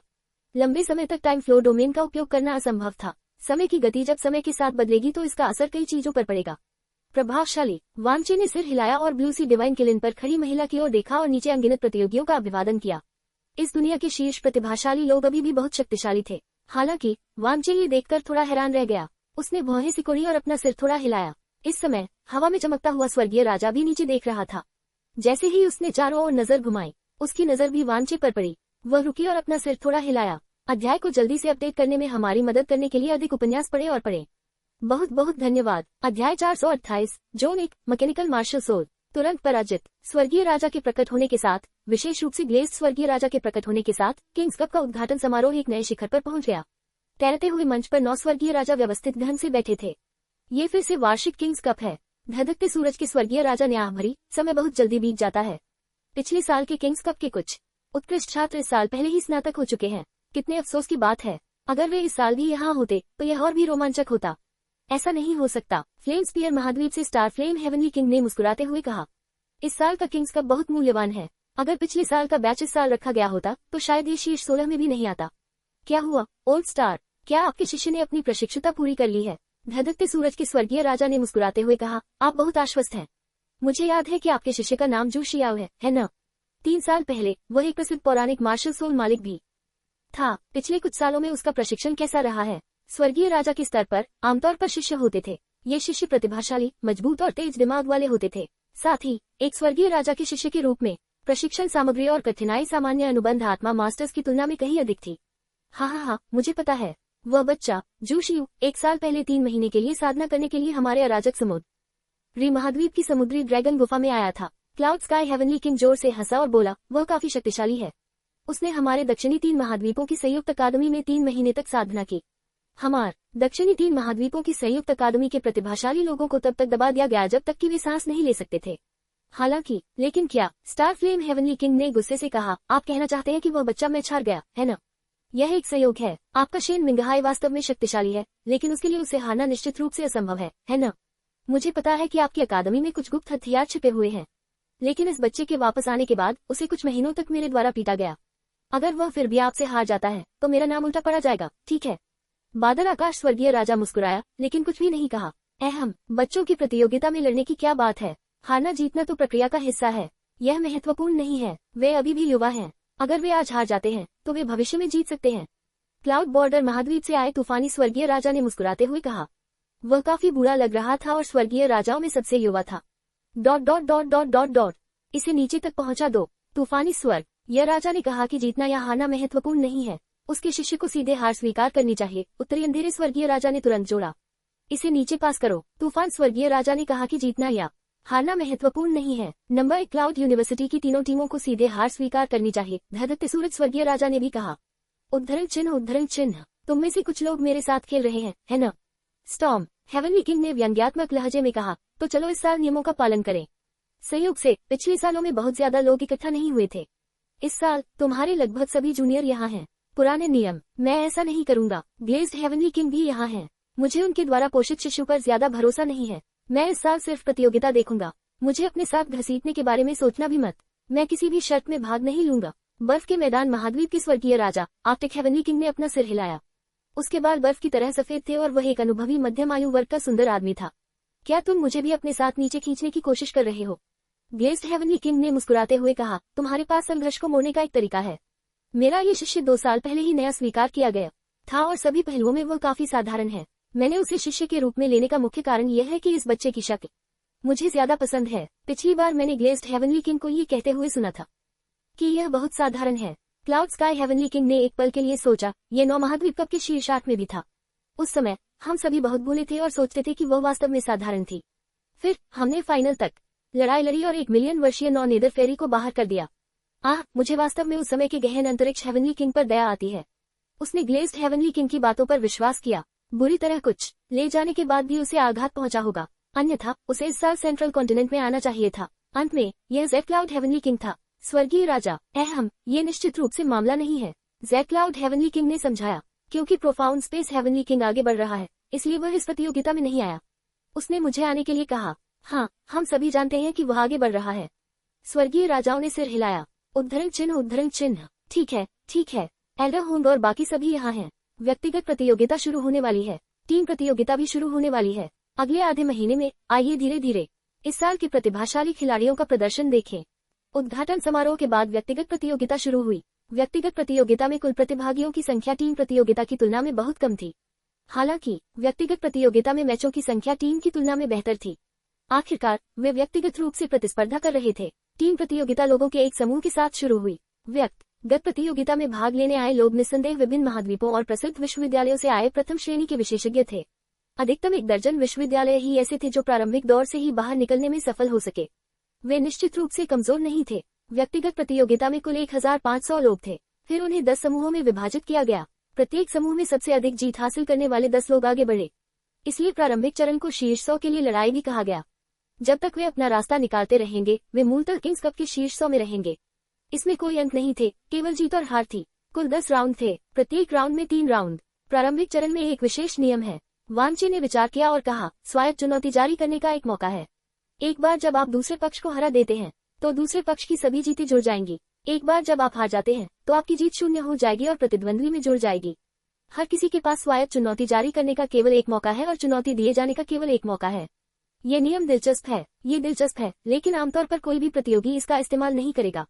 बाई शियाओलू ने एक पल के लिए सोचा, जोखिम बहुत ज्यादा है। हम जूनियर, तुम किस प्रतियोगिता क्षेत्र में हो? जोन 1। वांचे ने एक पल सोचा। उद्घाटन समारोह के बाद हवा में 10 विशाल स्क्रीन प्रोजेक्शन दिखाई देंगे। अनगिनत नाम और संबंधित प्रतियोगी संख्याएं उछलने लगती। जब वे रुकती, तो 10 प्रतियोगिता क्षेत्रों के प्रतियोगियों की पुष्टि हो जाती। जोन 1। बाई शियाओलू की नजर बदल गई। पिछले वर्षों में किंग्स कप व्यक्तिगत प्रतियोगिता का पहला जोन बेहद दुखद था। खासकर आखिरी राउंड में जो प्रतियोगी बहुत सारे मैच हार जाते थे, वे उन विजेताओं को खुद ही चुनौती देते थे जैसे कि वे पागल हो गए हों। आपको सावधान रहना होगा। किसी भी मामले में मुझे चुनौती देने का केवल एक ही मौका है। वांचे ने अपना सिर हिलाया। यह अलग है। किंग्स कप की व्यक्तिगत प्रतियोगिता बेहद कड़ी होती है। बाई शियाओलू ने गंभीर भाव से कहा, इसमें न केवल प्रतियोगी की ताकत पर ध्यान दिया जाता है, बल्कि प्रतियोगी की सर्वांगीण क्षमताओं, उच्च दबाव वाली लड़ाइयों, दीर्घकालिक लड़ाइयों, कठिन लड़ाइयों आदि पर भी ध्यान दिया जाता है। ये प्रतियोगी के दिमाग और इच्छाशक्ति की कड़ी परीक्षा होती है। एक बार प्रारंभिक चरण शुरू हो जाने के बाद प्रतियोगिता के अंत तक आराम करने का लगभग कोई समय नहीं होता है। कभी कभी मैच में प्रतिद्वंद्वी थोड़ा घिनौना होता है। वे आपके साथ घंटों तक झगड़ा भी कर सकते हैं। ये बहुत यातनापूर्ण होता है। आप अगले दिन की प्रतियोगिता में अच्छा प्रदर्शन नहीं कर पाएंगे क्योंकि आप अच्छी स्थिति में नहीं हैं। बाई शियाओलू स्पष्ट रूप से अनुभवी थी। वांचे ने आह भरी। उच्च दबाव की स्थिति में वह इन लड़ाइयों से चूक गया। काफी समय से उसका इससे सामना नहीं हुआ था। वैसे आपका नंबर क्या है? बाई शियाओलू ने पूछा। नंबर 1। बाई शियाओलू। जोन 1 का नंबर 1। बाई शियाओलू चौंक गया। जूनियर, शायद लो प्रोफाइल रखना मुश्किल है। इसमें कुछ नहीं किया जा सकता। उन्होंने ही इसकी व्यवस्था की है। वांचे ने सामने ऊंचे मंच पर लगी बड़ी स्क्रीन की ओर इशारा किया। ये देखना आसान नहीं था, लेकिन चूंकि जो लोग यहाँ आ सकते थे, वे सभी पहलुओं में बुरे नहीं थे, इसलिए वे इसे महसूस करने के लिए अपनी मानसिक शक्ति का उपयोग कर सकते थे।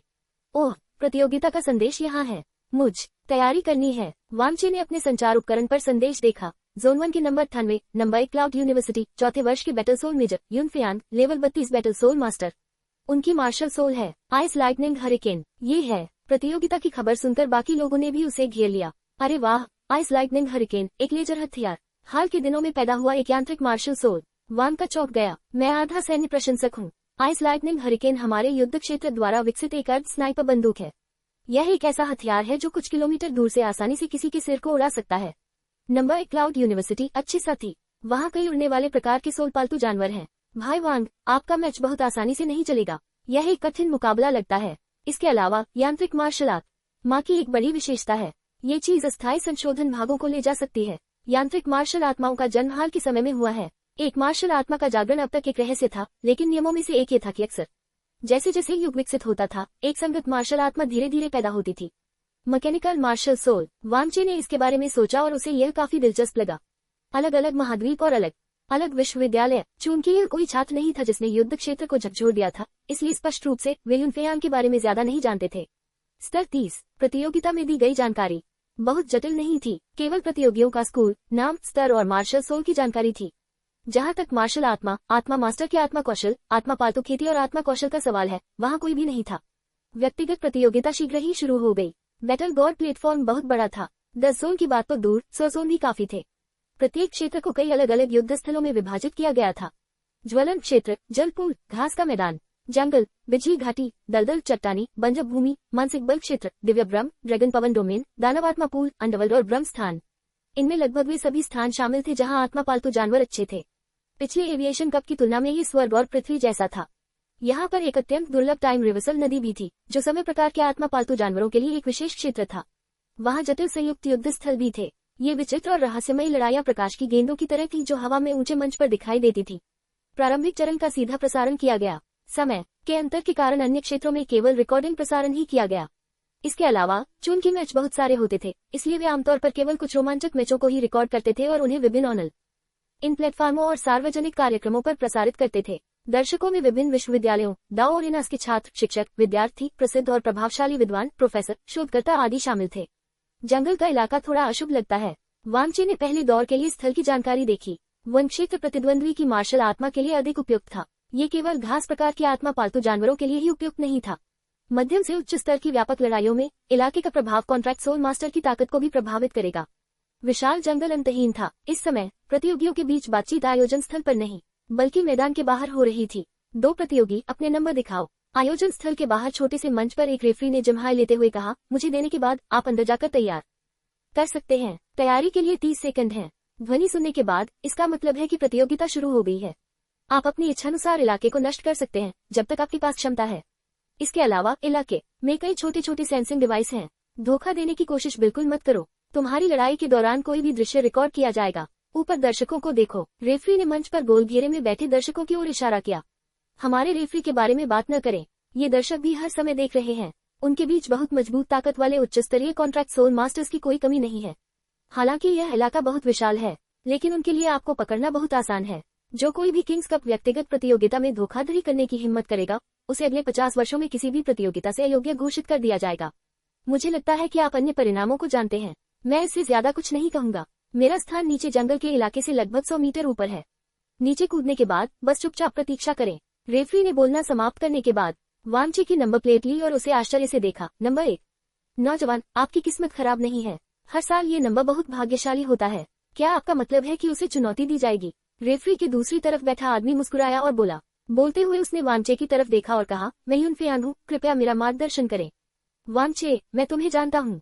हम। वामचे दंग रह गया और मुस्कुराया। मेरे अच्छे दिखने की अफवाह आपके क्लाउड बॉर्डर महाद्वीप तक फैल गई। यूनफेयान, ऐसा नहीं है। हम आपकी फॉरेस्ट अकादमी में मेरी एक चचेरी बहन है। उसका नाम यूनफेमो है। यूनफेयान ने कहा। मैं समझ गया। वामचे ने सिर हिलाया। यह उसके सहपाठी का चचेरा भाई था। उसे विनम्र होना पड़ा। मुझे याद है कि आपके पास 3 आत्मा पालतू जानवर है न? यूनफेयान ने एक पल के लिए सोचा। मैंने हमारी लड़ने की ताकत की तुलना की है। मुझे लगता है कि यह लगभग 50% संभावना है। हालांकि यह थोड़ा शर्मनाक है। मैं आखिरकार 4थे वर्ष का छात्र हूँ। मेरे पास आपके जैसे प्रथम वर्ष के छात्र के खिलाफ जीतने का 50% मौका है। लेकिन जंगल के इलाके में शायद तुम मेरी बराबरी न कर सको। तो मैं बहुत सम्मानित महसूस कर रहा हूँ। वामचे ने कहा, आप जैसे 4थे वर्ष के वरिष्ठ के साथ बराबरी से लड़ने में सक्षम होने के लिए सौभाग्य से मैं हमारे स्कूल में औसत दर्जे का ही हूँ। यूनफेयान ने विनम्रता से कहा, मैं प्रारंभिक स्तर पर मुश्किल से सबसे नीचे हूँ। मैं उन जूनियर्स को डराने के लिए केवल अपने 3 प्यारे पालतू जानवरों पर भरोसा कर सकता हूँ। तो फिर मैं पहले नीचे जाऊंगा। ऐसा कहते हुए यूनफेयान नीचे जंगल में छलांग लगाकर गायब हो गया। ठीक है, तुम भी जा सकते हो। रेफरी ने समय देखा। पहला राउंड शुरू होने वाला है। प्रथम वर्ष के छात्र भी व्यक्तिगत प्रतियोगिता में भाग ले रहे हैं। उनका साहस सराहनीय है। अगर वे हार जाते हैं तो इसे अनुभव संचय के रूप में लें। किंग्स कप व्यक्तिगत प्रतियोगिता में अधिकांश छात्र 3रे या 4थे वर्ष के छात्र थे। प्रथम या द्वितीय वर्ष के छात्र बहुत कम थे। वे आमतौर पर केवल अनुभव ही अर्जित करते थे और उन्हें केवल यातनाएं ही दी जाती थी। बेशक इसमें अपवाद भी थे। वामचे ने सिर हिलाया और नीचे कूद गया। ज़ेडवच वृक्ष, ये वास्तव में यही वृक्ष है। जैसे ही वह नीचे आया, वामचे को लगा कि यह अंत है। ज़ेडवच वृक्ष एक निम्न स्तरीय आत्मा पौधा था। ये बहुत कठोर था और इसमें अपेक्षाकृत मजबूत घास जीवन शक्ति थी। घास आत्मा पालतू जानवरों के लिए ये काफी मददगार था। ये लकड़ी भी बहुत कठोर थी। अगर इसे बलपूर्वक संसाधित नहीं किया जाता तो निम्न स्तर के अनुबंध आत्मा स्वामी इसका उपयोग नहीं कर पाते। उन्होंने वास्तव में सोल प्लांट्स को एक स्थान के रूप में इस्तेमाल किया। ये बहुत उदार था। ऐसे स्थान में प्रवेश करते समय लेवल 10 या 20 के कॉन्ट्रैक्ट सोल मास्टर के लिए इन ज़ेडवच वृक्षों को नष्ट करना बहुत कठिन था। निम्न स्तर के आत्मा पौधों में इस पेड़ की कठोरता सबसे अच्छी थी। केवल 1000 साल की आत्मा कौशल ही इसे भेद सकती थी। उनकी पत्तियां अतुलनीय रूप से तीखी थी। कोई आश्चर्य नहीं कि रेफरी ने कहा कि मुझे किस आत्मा पालतू को लड़ाई का यह अवसर देना चाहिए। वांचे ने एक पल के लिए सोचा, बस भालू खजाना, मुझे लगता है ये भी पर प्रशिक्षित कर सकता है। अगर दूसरे पक्ष के पास 10,000 साल का आत्मा पालतू है तो मैं दूसरों पर विचार करूंगा। जैसे ही उसने ये कहा, वांचे ने भालू खजाना जारी कर दिया। दूसरी ओर यूनफेयांग एक बड़े जैद वज्र वृक्ष पर छिपा हुआ था। वांचे एक प्रसिद्ध व्यक्ति हैं। यूनफेयांग ने हंसते हुए कहा, मुझे पहले दौर में आपसे मिलने की उम्मीद नहीं थी। मैं आपको सिखाऊंगा कि एक व्यापक पेशेवर लड़ाई क्या होती है। इसके साथ ही उसके शरीर पर स्थित आत्मा के छल्ले चमक उठे और धीरे धीरे 3 बैंगनी आत्मा के छल्ले प्रकट हो गए।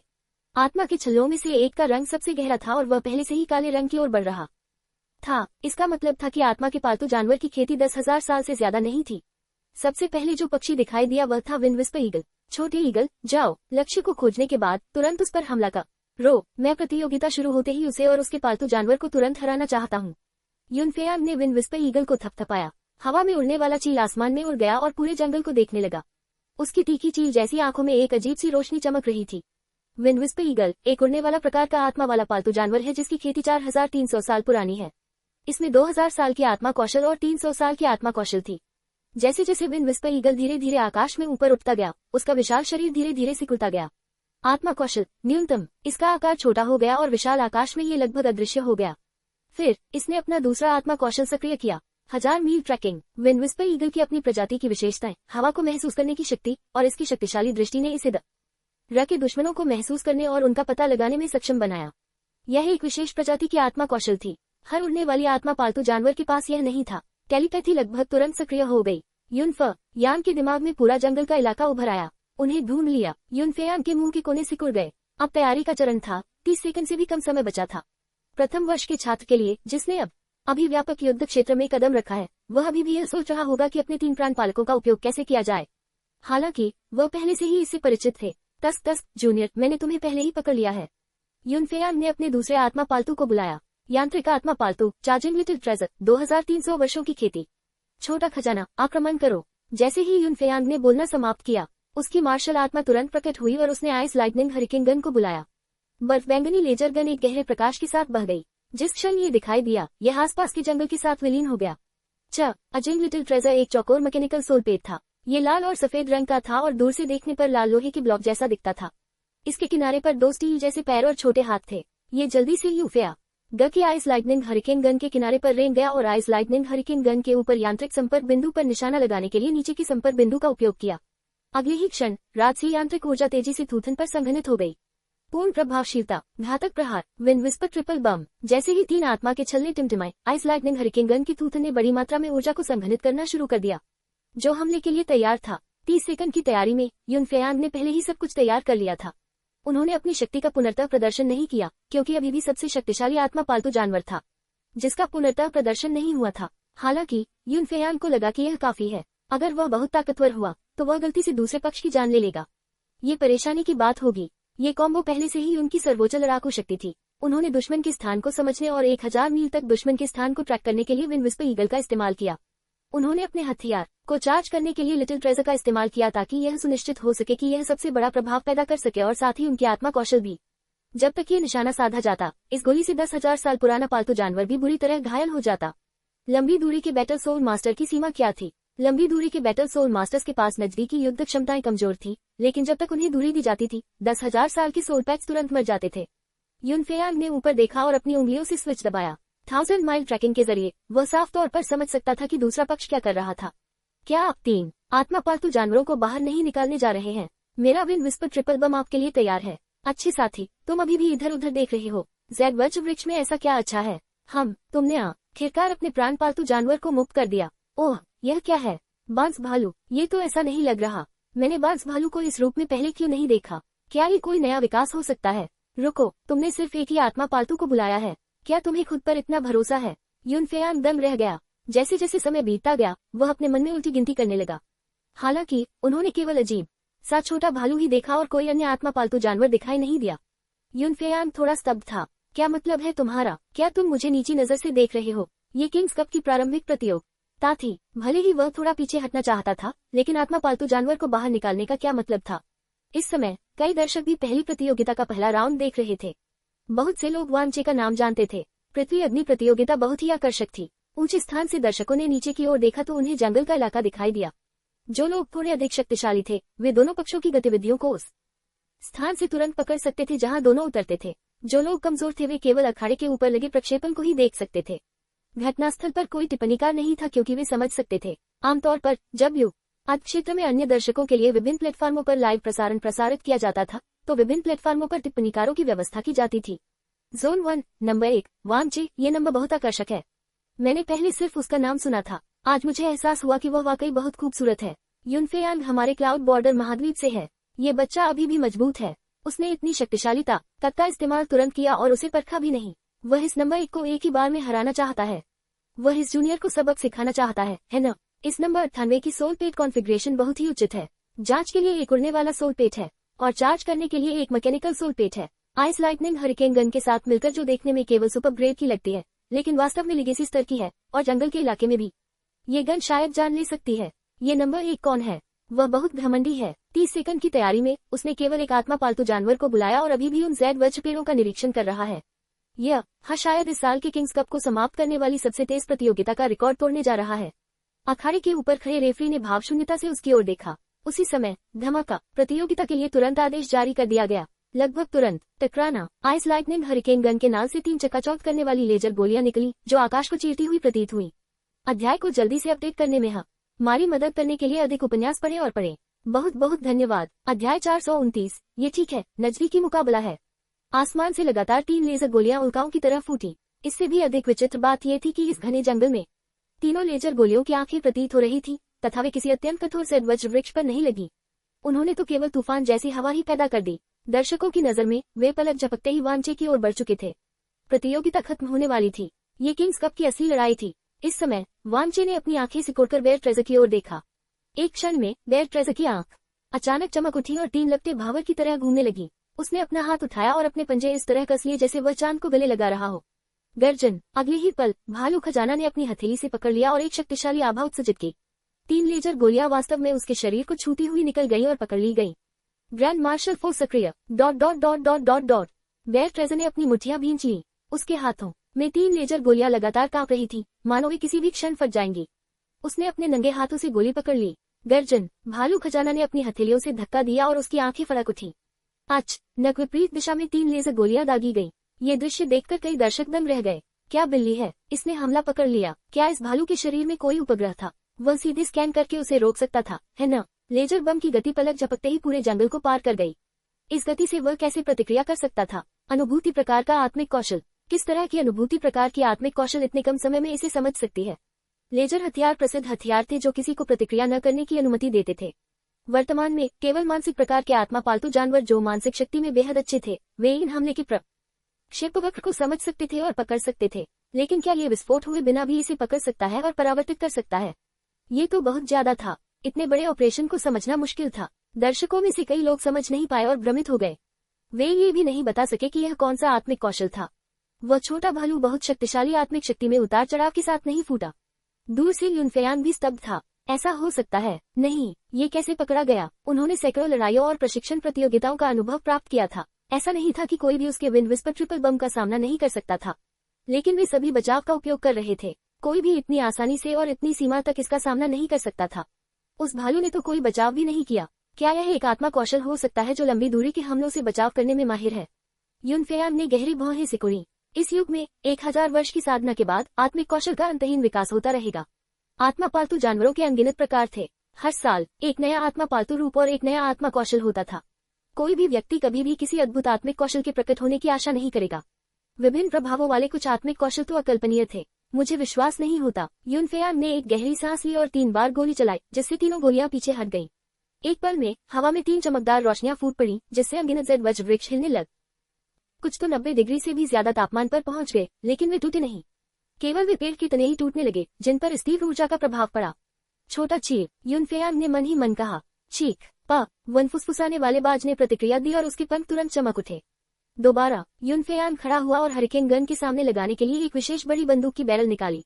इस बार युनफेयांग ने वांचे पर नहीं बल्कि विंड विस्पर ईगल पर निशाना साधा। उसने उसे धीरे से दबाया। तूफान परिवर्तन, बर्फ बिजली तूफान तोप। एक बर्फीली नीली रोशनी निकली। विशेष रूप से संशोधित भागों ने यांत्रिक मार्शल आत्मा को बढ़ाया और अपार शक्ति के साथ प्रस्फुटित किया। 1 मीटर से भी कम लंबी M8 ice lightning hurricane gun से बर्फीली नीली चमकदार रोशनी निकली, जो एक चमकदार किरण में बदल गई, जो ऊपर स्थित विंड विस्पर ईगल पर जा गिरी। चीख। विंड विस्पर ईगल के पंख पहले से ही चमक रहे थे। जैसे ही बर्फीली नीली रोशनी की किरण उस पर पड़ी, उसके पंखों ने अचानक एक बहुत बड़ा तूफान खड़ा कर दिया। बर्फ जैसी नीली रोशनी तुरंत हवा और लहरों के साथ मिल गई और वांचे पर हमला कर दिया। मुझे विश्वास नहीं होता कि आप इसे पलट सकते हैं। यूनफेयान खड़ा हो गया। विशाल एओई लाइट तोप हमले ने विंड विस्पर ईगल के 1000 साल के सोल स्किल हरिकेन के साथ फ्यूज करने के लिए मैकेनिकल मॉडिफिकेशन पार्ट्स का इस्तेमाल किया। इसने लगभग तुरंत ही वांचे के स्थान को कवर कर लिया। यद्यपि वह नहीं जानता था कि रिबाउंड क्या होता है, परंतु कोई भी रिबाउंड केवल एकल लक्ष्य वाले हमलों को ही प्रतिक्षेपित कर सकता था। क्षेत्र आत्मा कौशल के खिलाफ ही बचाव किया जा सकता है। हालांकि सच्चाई ये थी।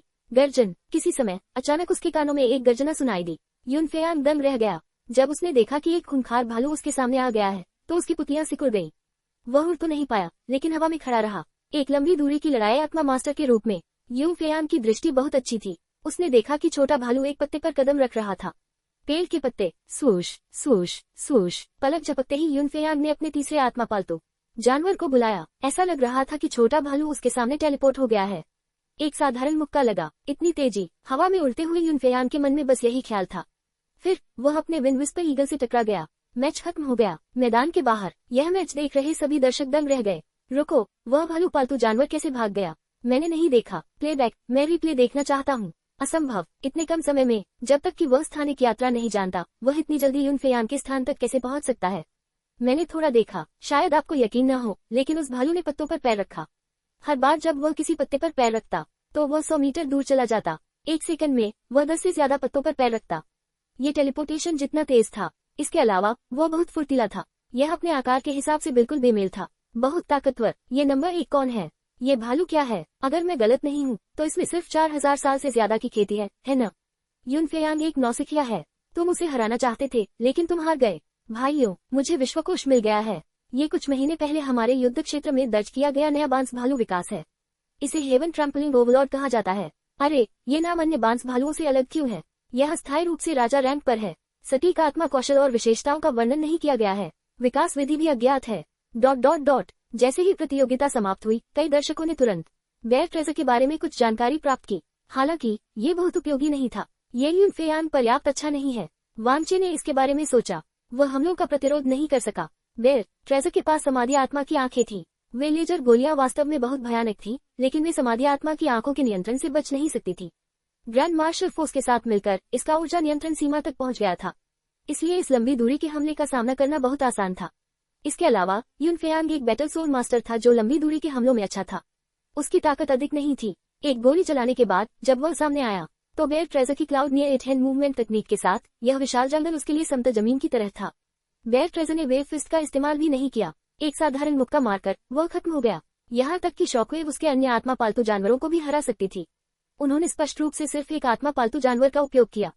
वांचे रेफरी के पास गया और अपना सिर हिलाते हुए बोला, आपने इसे शुरू में क्यों नहीं इस्तेमाल किया? अगर आप इसे बाद में इस्तेमाल करना चाहते हैं, तो आपके पास मौका नहीं होगा। आप पर्याप्त रूप से तैयार नहीं थे। आपके पास 30 सेकंड थे। यूनफेयान, जो अभी अभी कांपते हुए ऊपर आया था, ये सुनते ही मन से लगभग गिर गया।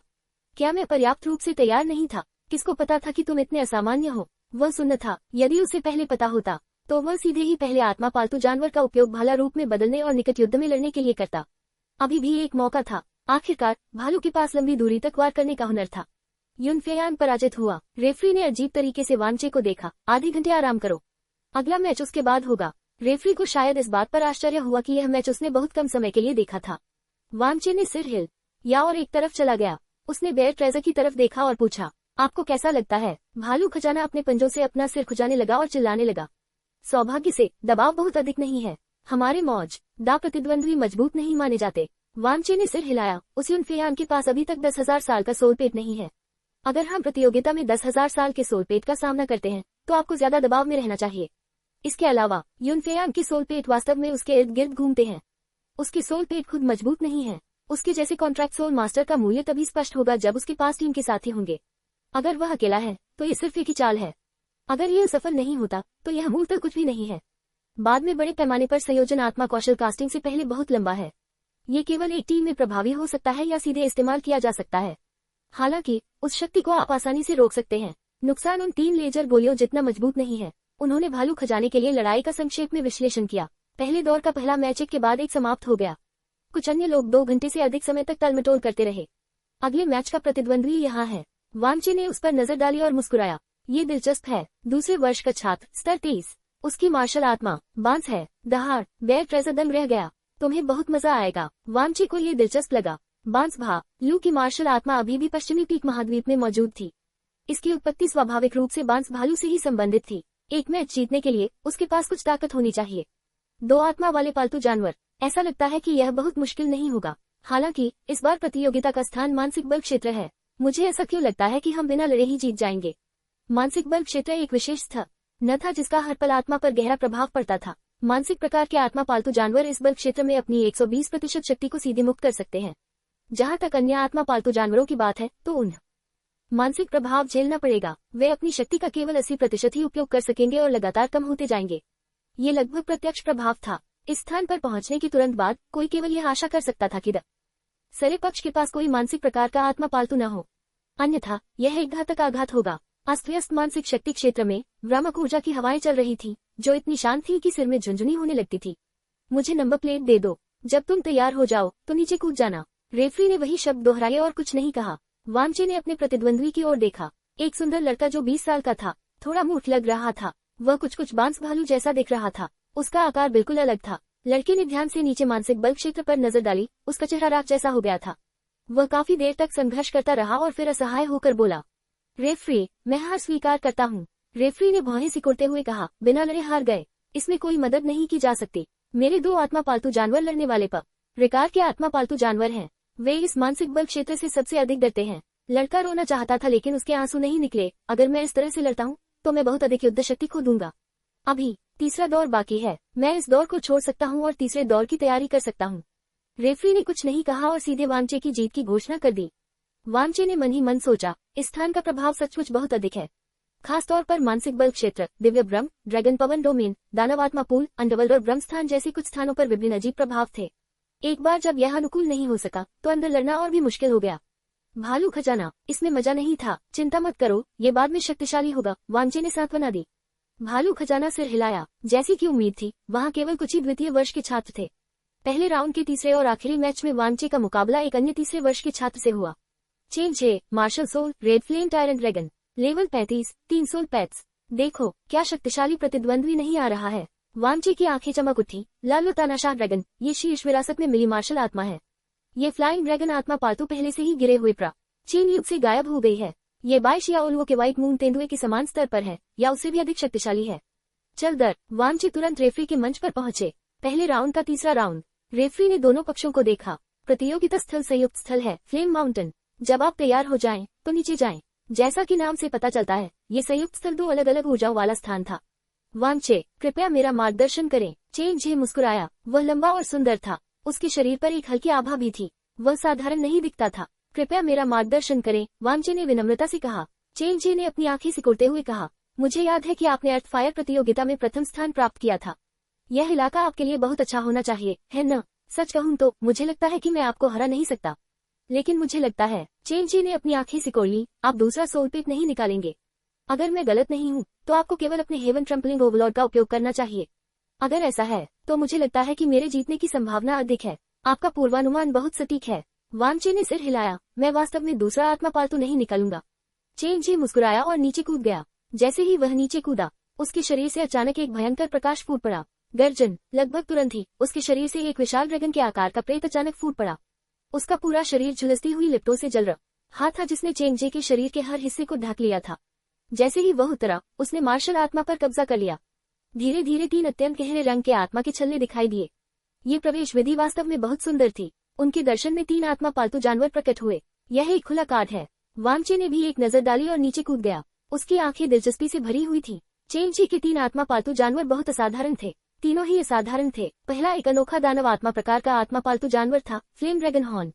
ये सही है, यह एक मृत अग्नि प्रकार के ड्रैगन के ड्रैगन सींग द्वारा बनाया गया था। ड्रैगन सींग बुद्धि के साथ पैदा हुआ था और लंबे समय तक बुद्धि विकसित की थी। राजा रैंक की एक अजीब राक्षस आत्मा बन गई थी। 6300 वर्षों की खेती। दूसरा भूत प्रकार का आत्मा पालतू था, नेदर ड्रैगन सोल। यह एक बार एक विशाल ड्रैगन की ड्रैगन आत्मा थी। मरने के बाद यह अंधेरे जादू की शक्ति से दूषित हो गया था। इसकी आत्मा अविनाशी थी और नेदर ड्रैगन सोल बनने के लिए संक्रमित हो गई थी, जो एक राजा रैंक वाला आत्मा पालतू था। 4. 700 वर्षों की खेती। तीसरी तलवार थी ड्रैगन की हड्डी से बनी एक यांत्रिक चाबुक तलवार, बोन ड्रैगन विप। 3500 वर्षों की खेती। ये 3 आत्मा पालतू जानवर बहुत दिलचस्प थे। वे यांत्रिक, राक्षस आत्मा और भूत थे। वहाँ कोई पारंपरिक मौलिक आत्मा पालतू जानवर नहीं थे। ड्रैगन की ताकत। चेंग जी द्वारा रूपांतरित लार्ज वाला तानाशाह ड्रैगन अचानक दहाड़ उठा। एक पल में फ्लेम ड्रैगन तुरंत चेंग जी के सिर पर उड़ गया और उसकी मार्शल आत्मा के साथ विलीन हो गया। ईथरलाइट पर्पल नेदर ड्रैगन आत्मा चेंग जी के शरीर में उड़ गई और बोन ड्रैगन विप ड्रैगन हड्डियों में बदल गई, जो उसके पीछे उड़ गई। इस क्षण प्रकाश प्रकट हुआ। आग की लपटें गरज उठी और अनगिनत लावा उगलने लगा। चेंग जी के पास की रोशनी से लगातार एक भयानक ड्रैगन की शक्ति निकल रही थी। मार्शल आत्मा विकास। क्या यह इतना रोमांचक है? मैं पहले दिन ही मार्शल आत्मा का विकास देख सकता हूँ। विशालकाय ड्रैगन आभा TS इस वर्ष का किंग्स कप वास्तव में अद्भुत है। बहुत शक्तिशाली यह आभा, जो 10,000 साल की आत्मा के पालतू जानवर से भी ज्यादा है। एक मानव मार्शल आत्मा की शक्ति के साथ मिलकर ऐसा लगता है जैसे ये पूरी तरह से एक विशालकाय ड्रैगन में बदल गया है। एक विशालकाय ड्रैगन। चेंग जी ड्रैगन मार्शल अकादमी से है। अकादमी में ड्रैगन प्रकार से संबंधित कई आत्मा पालतू जानवर हैं और अनगिनत मार्शल आत्माएं हैं। कुछ दिनों पहले ये कहा गया था कि चेंगजे ने असंख्य जानवर पर्वत में एक विशालकाय ड्रैगन मार्शल आत्मा के साथ एक छोटी प्रतिध्वनि पैदा की, जिससे सीधे उसकी मार्शल आत्मा में बहुत बदलाव आया। अब ऐसा लगता है कि वह वास्तव में अपने आत्मा पालतू जानवर के साथ संयोजन को पहले ही पूरा कर सकता है। कमाल है, इस संयोजन के साथ चेंगजे एक विशालकाय ड्रैगन में बदल जाएगा और उसकी आभा पारलौकिक स्तर के करीब होगी। 3 महान आत्मा पालतू जानवरों के संयोजन के साथ उसकी आत्मा शक्ति साधना 10,000 वर्षों से आगे बढ़ जाएगी। वह निश्चित रूप से पहली प्रतियोगिता में आगे बढ़ने वाले लोगों में से होगा। अरे, ये लगभग 40 मीटर लंबा है। ये वास्तव में एक विशालकाय ड्रैगन के आकार का है। 3 महान आत्मा पालतू जानवरों के संयोजन ने फ्लाइंग ड्रैगन मार्शल आत्मा को जबरदस्ती एक विशालकाय ड्रैगन मार्शल आत्मा में बदल दिया। ये कुछ भी नहीं है। मैंने सुना है कि इस साल की ड्रैगन मार्शल अकादमी में अभी भी असामान्य लोग हैं जो अपने आत्मा पालतू जानवरों को एक सच्चे ड्रैगन के करीब कुछ में विकसित होने दे सकते हैं। इस अतुलनीय रूप से चौंकाने वाले दृश्य पर कई दर्शकों ने उत्साहपूर्वक चर्चा की। मानव मार्शल आत्मा शक्ति आत्मा पालतू जानवरों की मदद कर सकती है। इसी प्रकार आत्मा पालतू जानवरों की शक्ति भी मनुष्यों की मदद कर सकती है। हालांकि शुरुआती दौर में ये बहुत कठिन था। उदाहरण के लिए बाई शियाओलुओ और उसके पल्स मून ब्लेड का संयोजन या त्रिकात्मा पालतू जानवरों की एक विशेषता थी। जहां तक भूत आत्मा पालतू जानवरों और राक्षस आत्मा पालतू जानवरों की बात है, एक निश्चित सीमा तक वे भी ऐसा कर सकते हैं। हवा में उल्टा लार्जवाला वाला तानाशाह ड्रैगन मानो प्राचीन काल के पतन से जीवित होकर आया हो। इतना ही नहीं, बल्कि उसका शरीर भी प्रकट हुआ और गायब हो गया। मार्शल आत्मा के माध्यम से आत्मा पालतू संयोजन के बाद यह अभी भी इसी विशेषताओं को बरकरार रखता है। उदाहरण के लिए नेदर ड्रैगन सोल विभिन्न तत्वों के प्रति अत्यंत प्रतिरोधी थी और शारीरिक हमलों से प्रतिरक्षित थी। इन्हें संयोजित करने के बाद ये विशेषताएं थोड़ी कम हो जाएंगी, लेकिन पूरी तरह से गायब नहीं होंगी। बोन ड्रैगन विप द्वारा बनाई गई ड्रैगन रीढ़ यांत्रिक स्टील की तरह थी। ये रेड फ्लेम टायरेंट ड्रैगन की पीठ पर हीरे की तरह चमकती थी और अविनाशी थी। इससे रक्षा क्षमता अत्यंत उच्च हो गई। जहां तक ज्वाला ड्रैगन सींगों की जोड़ी का प्रश्न है, उन्होंने लाल ज्वाला तानाशाह ड्रैगन को ज्वालाओं पर नियंत्रण प्रदान किया। इसी समय 3 महान आत्मा पालतू जानवरों की आत्मा कौशल गजी की 3 आत्मा कौशल के साथ विलीन हो जाएंगी और 3 नए शक्तिशाली आत्मा कौशल बन जाएंगे। शरीर ड्रैगन बन गया, हमले बदल गए और आत्मा कौशल उत्परिवर्तित हो गए। ये सच्ची ताकत थी। चेंग जी ने जो शक्ति प्रकट की वो सच्ची शक्ति थी। अगर वह जीत नहीं सकता था तो वह नहीं जीत सकता था। इसमें कोई खास तरकीब नहीं थी। वांची को यकीन था कि अगर ये लड़का टीम प्रतियोगिता में भाग लेगा तो उसके अलावा उसकी टीम के सभी लोग उसका समर्थन करेंगे। ये निश्चित रूप से टीम के लिए एक रणनीति थी। टकराना। इसी समय प्रतियोगिता शुरू हुई। वांचे ने भालू के खजाने को बिजली के हाथ से छुआ और उसमें एक बफ जोड़ा। गर्जन। उसके पूरे शरीर पर बिजली चमकने लगी और भालू खजाने की निगाहें बदल गईं। यह आकार में केवल कुछ मीटर का था। रेड फ्लेम टायरेंट ड्रैगन की तुलना में ये पूरी तरह से अलग था। ये बिल्कुल भी भयभीत नहीं था। गर्जन। लाल ज्वाला तानाशाह ड्रैगन ने अतुलनीय राजसी गर्जना की। ड्रैगन की दहाड़। नेदर ड्रैगन सोल की आत्मा कौशल। तीव्र इच्छा शक्ति के दबाव ने पूरे फ्लेम माउंटेन को ढक लिया और बेयर ट्रेजर पर दबाव पड़ने लगा, जैसे आसमान टूट पड़ा हो। गर्जन। भालू खजाना बिल्कुल भी डरा हुआ नहीं था। उसकी आंखें 3 रंग की लपटों से ढकी हुई थी। इस दबाव का सामना करते हुए उसने जो दहाड़ लगाई वह और भी भयानक लग रही थी। लगभग तुरंत ही 2 गर्जनाएं हवा में टकरा गईं। लालो वाला तानाशाह ड्रैगन कांप उठा। ऐसा लग रहा था कि उसका उल्टा हुआ ड्रैगन शरीर जम गया है, क्योंकि उसके शरीर में मौजूद नेदर ड्रैगन आत्मा ने कांपती हुई दहाड़ लगाई। चेंग जे अवाक रह गया। क्या बिल्ली है मैं? एक प्रतिष्ठित ड्रैगन एक भालू की दहाड़ से स्तब्ध रह गया। क्या ये स्वर्ग रौंदने वाला अधिपति ग्रैंड वैली का एक क्रूर जानवर हो सकता है? दर्शक भी दंग रह गए। भालू की दहाड़ में इतनी शक्ति कब आई? यह कोई साधारण दहाड़ नहीं थी। ये दहाड़ दैवी शक्ति से युक्त थी। दिव्य शक्ति स्वर्ग भक्षक जानवर की शक्ति थी। स्वर्ग भक्षक जानवर जो सब कुछ खा जाता था, किसी भी प्राणी पर स्वाभाविक दबाव डालता था भालू खजाना पहले से ही अपने शरीर में 2 शक्तियों का एक निश्चित सीमा तक इस्तेमाल कर चुका था। यह मात्र ड्रैगन की शक्ति उस छोटे कैटरपिलर की ड्रैगन की दहाड़ से कहीं कम थी। भालू खजाना कैसे डर सकता था? हालांकि दूसरी तरफ से जो आत्मिक शक्ति का उतार चढ़ाव फूटा वह बहुत ज्यादा था, अन्यथा वह दहाड़ने की जहमत नहीं उठाता। इस समय लाल लोतान शाह ड्रैगन अचानक हिल गया और दहाड़ना बंद कर दिया। इसके ड्रैगन सींग जल उठे और अचानक आग की लपटों का एक समुद्र उगल दिया जो आसमान से उतरा और झरने की तरह भालू खजाने पर हमला किया। यदि यह चतुराई सीख ले तो ये सीधे दूरी से हमला कर सकता है। उसने चारों ओर ठंडी निगाह से देखा और उसे जरा भी डर नहीं लगा। लपटें जलती रहीं, लेकिन उन्होंने बेयर ट्रेजर के शरीर का एक भी बाल नहीं जलाया। बेयर ट्रेजर, जिसने दिव्य ज्वाला शरीर टेम्परिंग तकनीक की साधना की थी, छोटे कैटरपिलर की 4 लपटों से केवल कमजोर क्षति ही झेल सका। केवल आत्मा भक्षण स्वर्ण ज्वाला ही थोड़ी शक्तिशाली थी। बेयर ट्रेजर की दिव्य ज्वाला शरीर टेम्परिंग तकनीक अभी भी अनुकूल नहीं हो पाई थी। ऐसी शक्तिशाली लपटें बेकार हैं। ये 10,000 साल के आत्मकौशल की शक्ति है। हवा में चेंज उलझन में था। वह इस अवस्था का उपयोग 10,000 वर्ष के आत्मिक कौशल के बराबर की शक्ति वाले कार्य करने के लिए कर सकता था। इसका क्या मतलब था? क्या ये स्वर्ग रौंदने वाला अधिपति अभी भी आग से प्रतिरक्षित हो सकता है? ऐसा लगता है कि यही कारण है कि वह पृथ्वी अग्नि प्रतियोगिता में प्रथम स्थान प्राप्त कर सका। एक स्वर्ग रौंदने वाला अधिपति जो आग से प्रतिरक्षित है। चेंजी ने गहरी सांस ली। उन्होंने मूलतः ही सोचा था कि जो व्यक्ति ज्वाला से प्रतिरक्षित है वह कीट स्वर्गीय सम्राट है जो ज्वाला को नियंत्रित करता है, लेकिन अप्रत्याशित रूप से कोई बात नहीं, चलो नजदीकी लड़ाई में लड़ते हैं। विकसित रेड फ्लेम टायरेंट ड्रैगन में एक विशालकाय ड्रैगन की शक्ति है। बोन द ड्रैगन विक द्वारा लाया गया मैकेनिकल डायमंड ड्रैगन स्पाइन नजदीकी लड़ाई में सबसे मजबूत है। अध्याय को जल्दी से अपडेट करने में हमारी मदद करने के लिए अधिक उपन्यास पढ़ें और पढ़ें। बहुत बहुत धन्यवाद। अध्याय 430 शक्तिहीन छल। ज्वाला पर्वत के इलाके में लाल्लो वाला तानाशाह ड्रैगन हवा में चक्कर लगा रहा था। नीचे आग के पहाड़ से भड़की हुई लपटें उठ रही थी और ड्रैगन की रीढ़ पर इकट्ठा हो रही थी। यह वास्तव में उड़ने में सक्षम होने का एक लाभ था। इसमें हमला करने का एक शक्तिशाली अधिकार था। यही कारण है कि लगभग सभी कॉन्ट्रैक्ट सोल मास्टर्स एक उड़ने वाले प्रकार के सोल पालतू जानवर को चुनने पर विचार करते हैं। आप ऐसा न करने का विकल्प चुन सकते हैं, लेकिन यदि उनके पास ये सुविधा है और आपके पास नहीं है तो ये बहुत असुविधाजनक होगा। किसी भी युद्ध में यही स्थिति होती थी। बोन ड्रैगन विक द्वारा में ड्रैगन रीढ़ एक घुमावदार आग पर्वत श्रृंखला की तरह थी जो झुलस रही थी।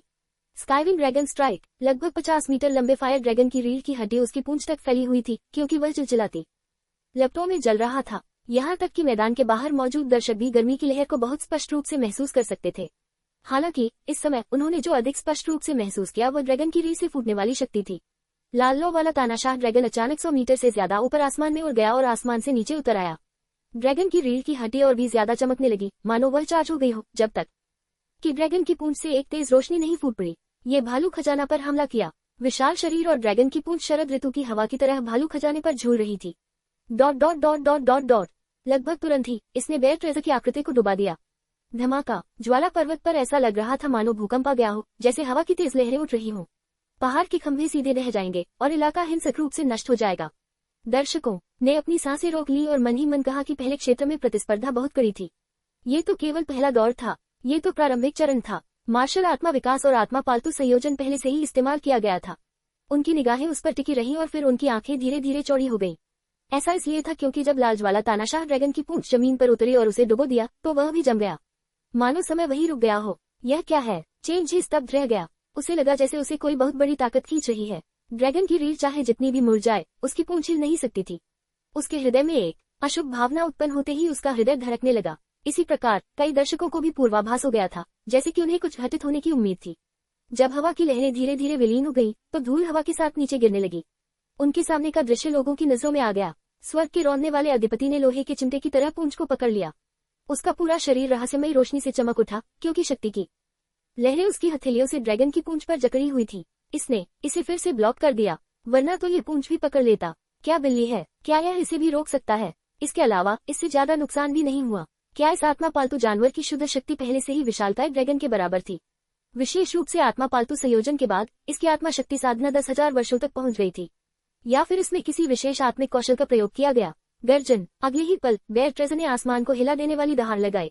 उसकी हथेलियां हिलने लगी। एक पल में छोटे आकार में 10,000 कैटीज का ताकत लग रही थी। उसकी भुजाओं पर स्टील जैसे मेरिडियन दिखाई दिए और उसने ड्रैगन की पूंछ के माध्यम से सीधे रेड फ्लेम टायरेंट ड्रैगन को उठा लिया जो उससे 10 गुना बड़ा था। श्रोतागण, ओ शू चेंज है। ओ बेयर ट्रेजर की आभा उबल पड़ी। उसके पैरों के नीचे की जमीन इंच दरकने लगी। उसने ड्रैगन को उठाया और आगे की ओर झपटा। धमाका। विशाल लाल ज्वाला तानाशाह ड्रैगन जमीन में धंस गया, जिससे दर्जनों मीटर लंबा विकृत गड्ढा बन गया। फिर बेयर ट्रेजर ने पुनः वार किया और पागलों की तरह बाएं से दाएं की ओर प्रहार करने लगा। बूम बूम बूम, वह उछला और उसे कोड़े की तरह, कूदने वाली रस्सी की तरह तोड़ दिया। 10 मिनट से ज्यादा समय तक आगे पीछे घूमने के बाद चेंगजे को चक्कर आ गया और उसका पूरा शरीर दर्द करने लगा। तीनों संयुक्त आत्मा पालतू जानवरों में से रेड फ्लेम ड्रैगन हॉर्न और बोन ड्रैगन विप को जबरन अलग कर दिया गया। वे जमीन पर लेट गए और हिलते रहे। अंत में बेयर ट्रेजर ने धीरे से रेड फ्लेम टायरन ड्रैगन को ऊपर फेंक दिया। उसने अपने पंजे मुट्ठी में भींच लिए और वेव फिस्ट से उसे उड़ा दिया। इस वेव फिस्ट ने सीधे तौर पर नेदर ड्रैगन सोल को नष्ट कर दिया। एक पल में लाल व तानाशाह ड्रैगन की आकृति लगातार टिमटिमाती हुई दूर जाकर गिर गई। ये धीरे धीरे सिकुड़ गई और अपने मार्शल आत्मा रूप में वापस आ गई। चेंगजे ने मुंह में खून थूका और अपने हाथों से जमीन पर टिका। उसका चेहरा पीला पड़ गया था और दिमाग खाली था। नजदीकी युद्ध का क्या हुआ? Rock fighting. चेंगजे कांप उठा और बुदबुदाया, ये वास्तव में ये चाल है। अगर यह इसका सामना कर सकता है तो ठीक है, लेकिन इस हेवन ट्रैम्पलिंग ओवरलॉर्ड की ताकत इतनी अतिरंजित कैसे हो सकती है? एक 4000 साल का आत्मा पालतू, क्या इसकी क्षमता पूरी तरह से ताकत पर केंद्रित हो सकती है? चेंगजे बहुत उलझन में था। विश्वकोश में स्पष्ट रूप से लिखा था कि यह राजा रैंक वाला था। 4000 वर्षों में राजा स्तर के एक पालतू पशु में ये शक्ति कैसे आ सकती है? मैं हार स्वीकार करता हूँ। चेंगजे ने आत्मा पालतू जानवरों को देखा और आह भरी। मैच की समाप्ति की घोषणा करते हुए क्षतिग्रस्त मैदान धीरे धीरे गायब हो गया। दर्शक एकदम शांत थे। ये वास्तव में काफी लंबा समय था। यह एक सामान्य मैच की तरह लग रहा था, लेकिन वास्तव में ये पहले से ही हास्यास्पद था। ऐसा इसलिए था क्योंकि जब वह होश में आया तो उसे एहसास हुआ कि यह 1 बनाम 3 था, नहीं 1 बनाम 4 था। यह 1 के विरुद्ध 1 का मामला नहीं था। वह एक उत्कृष्ट चतुर्थ वर्ष का छात्र था। गर्जना बहुत बढ़िया, भालू ट्रेजर ने चीख कर कहा कि उसे लड़ने में मजा आ रहा है। दूसरा पक्ष वास्तव में प्रतिरोधी था। वांग चे मंच पर वापस आए जहां रेफरी थे और उन्होंने अपनी नंबर प्लेट वापस ले ली। प्रतियोगी नंबर 1, आपका आज का मैच समाप्त हो गया है। रेफरी ने कहा, आप रुक सकते हैं और अन्य प्रतियोगियों की मैच देखना जारी रख सकते हैं। अगर टीमें हैं तो आप कल की टीम प्रतियोगिता की तैयारी कर सकते हैं। वांचे ने सिर हिलाया। इंतजार। चेंगजे ने वांचे को रोका। वरिष्ठ, क्या कुछ और है? वांचे ने पूछा। तुम्हारा यह आत्मा पालतू? चेंगजे ने वांचे के बगल में भालू खजाने को देखा। क्या यह अपनी आत्मा शक्ति साधना को छुपा रहा है? वास्तव में ये 10,000 साल की साधना के करीब है। कम से कम 9,000 साल। मैं अपने प्रथम वर्ष में हूँ। सीनियर, वांचे ने मुस्कुराते हुए कहा, क्या आपको लगता है कि प्रथम वर्ष का छात्र 10,000 साल के साधना आधार वाले आत्मा पालतू का पालन पोषण कर सकता है? ओह, ये सच है। चेंगजे ने इसके बारे में सोचा और महसूस किया कि यह वास्तव में असंभव था। उसे लगा कि वह बहुत मूर्खतापूर्ण तरीके से पूछ रहा था। हालांकि वह अभी भी यह नहीं समझ पाया था कि इस स्वर्ग रौंदने वाला अधिपति इतना शक्तिशाली क्यों था। भूल जाओ। चेंगजे ने भौहें सिकोड़ी और आह भरी। मुझे पहले दौर में तुम्हारे जैसे आदमी से मिलने की उम्मीद नहीं थी। मेरे लिए बहुत हो चुका। हालांकि तुम्हारे बांस भालू का विकास बहुत साधारण है। जब इसने अभी अभी रेड फ्लेम टायरन ड्रैगन की पूंछ पकड़ी तो वास्तव में इसने मेरे खिलाफ एक हल्की सी बाधा पैदा कर दी थी। यदि यह क्षमता और संवर्धन की समस्या नहीं थी तो संभवतः ही वंशानुक्रम जागृति या रक्त शक्ति के कारण था।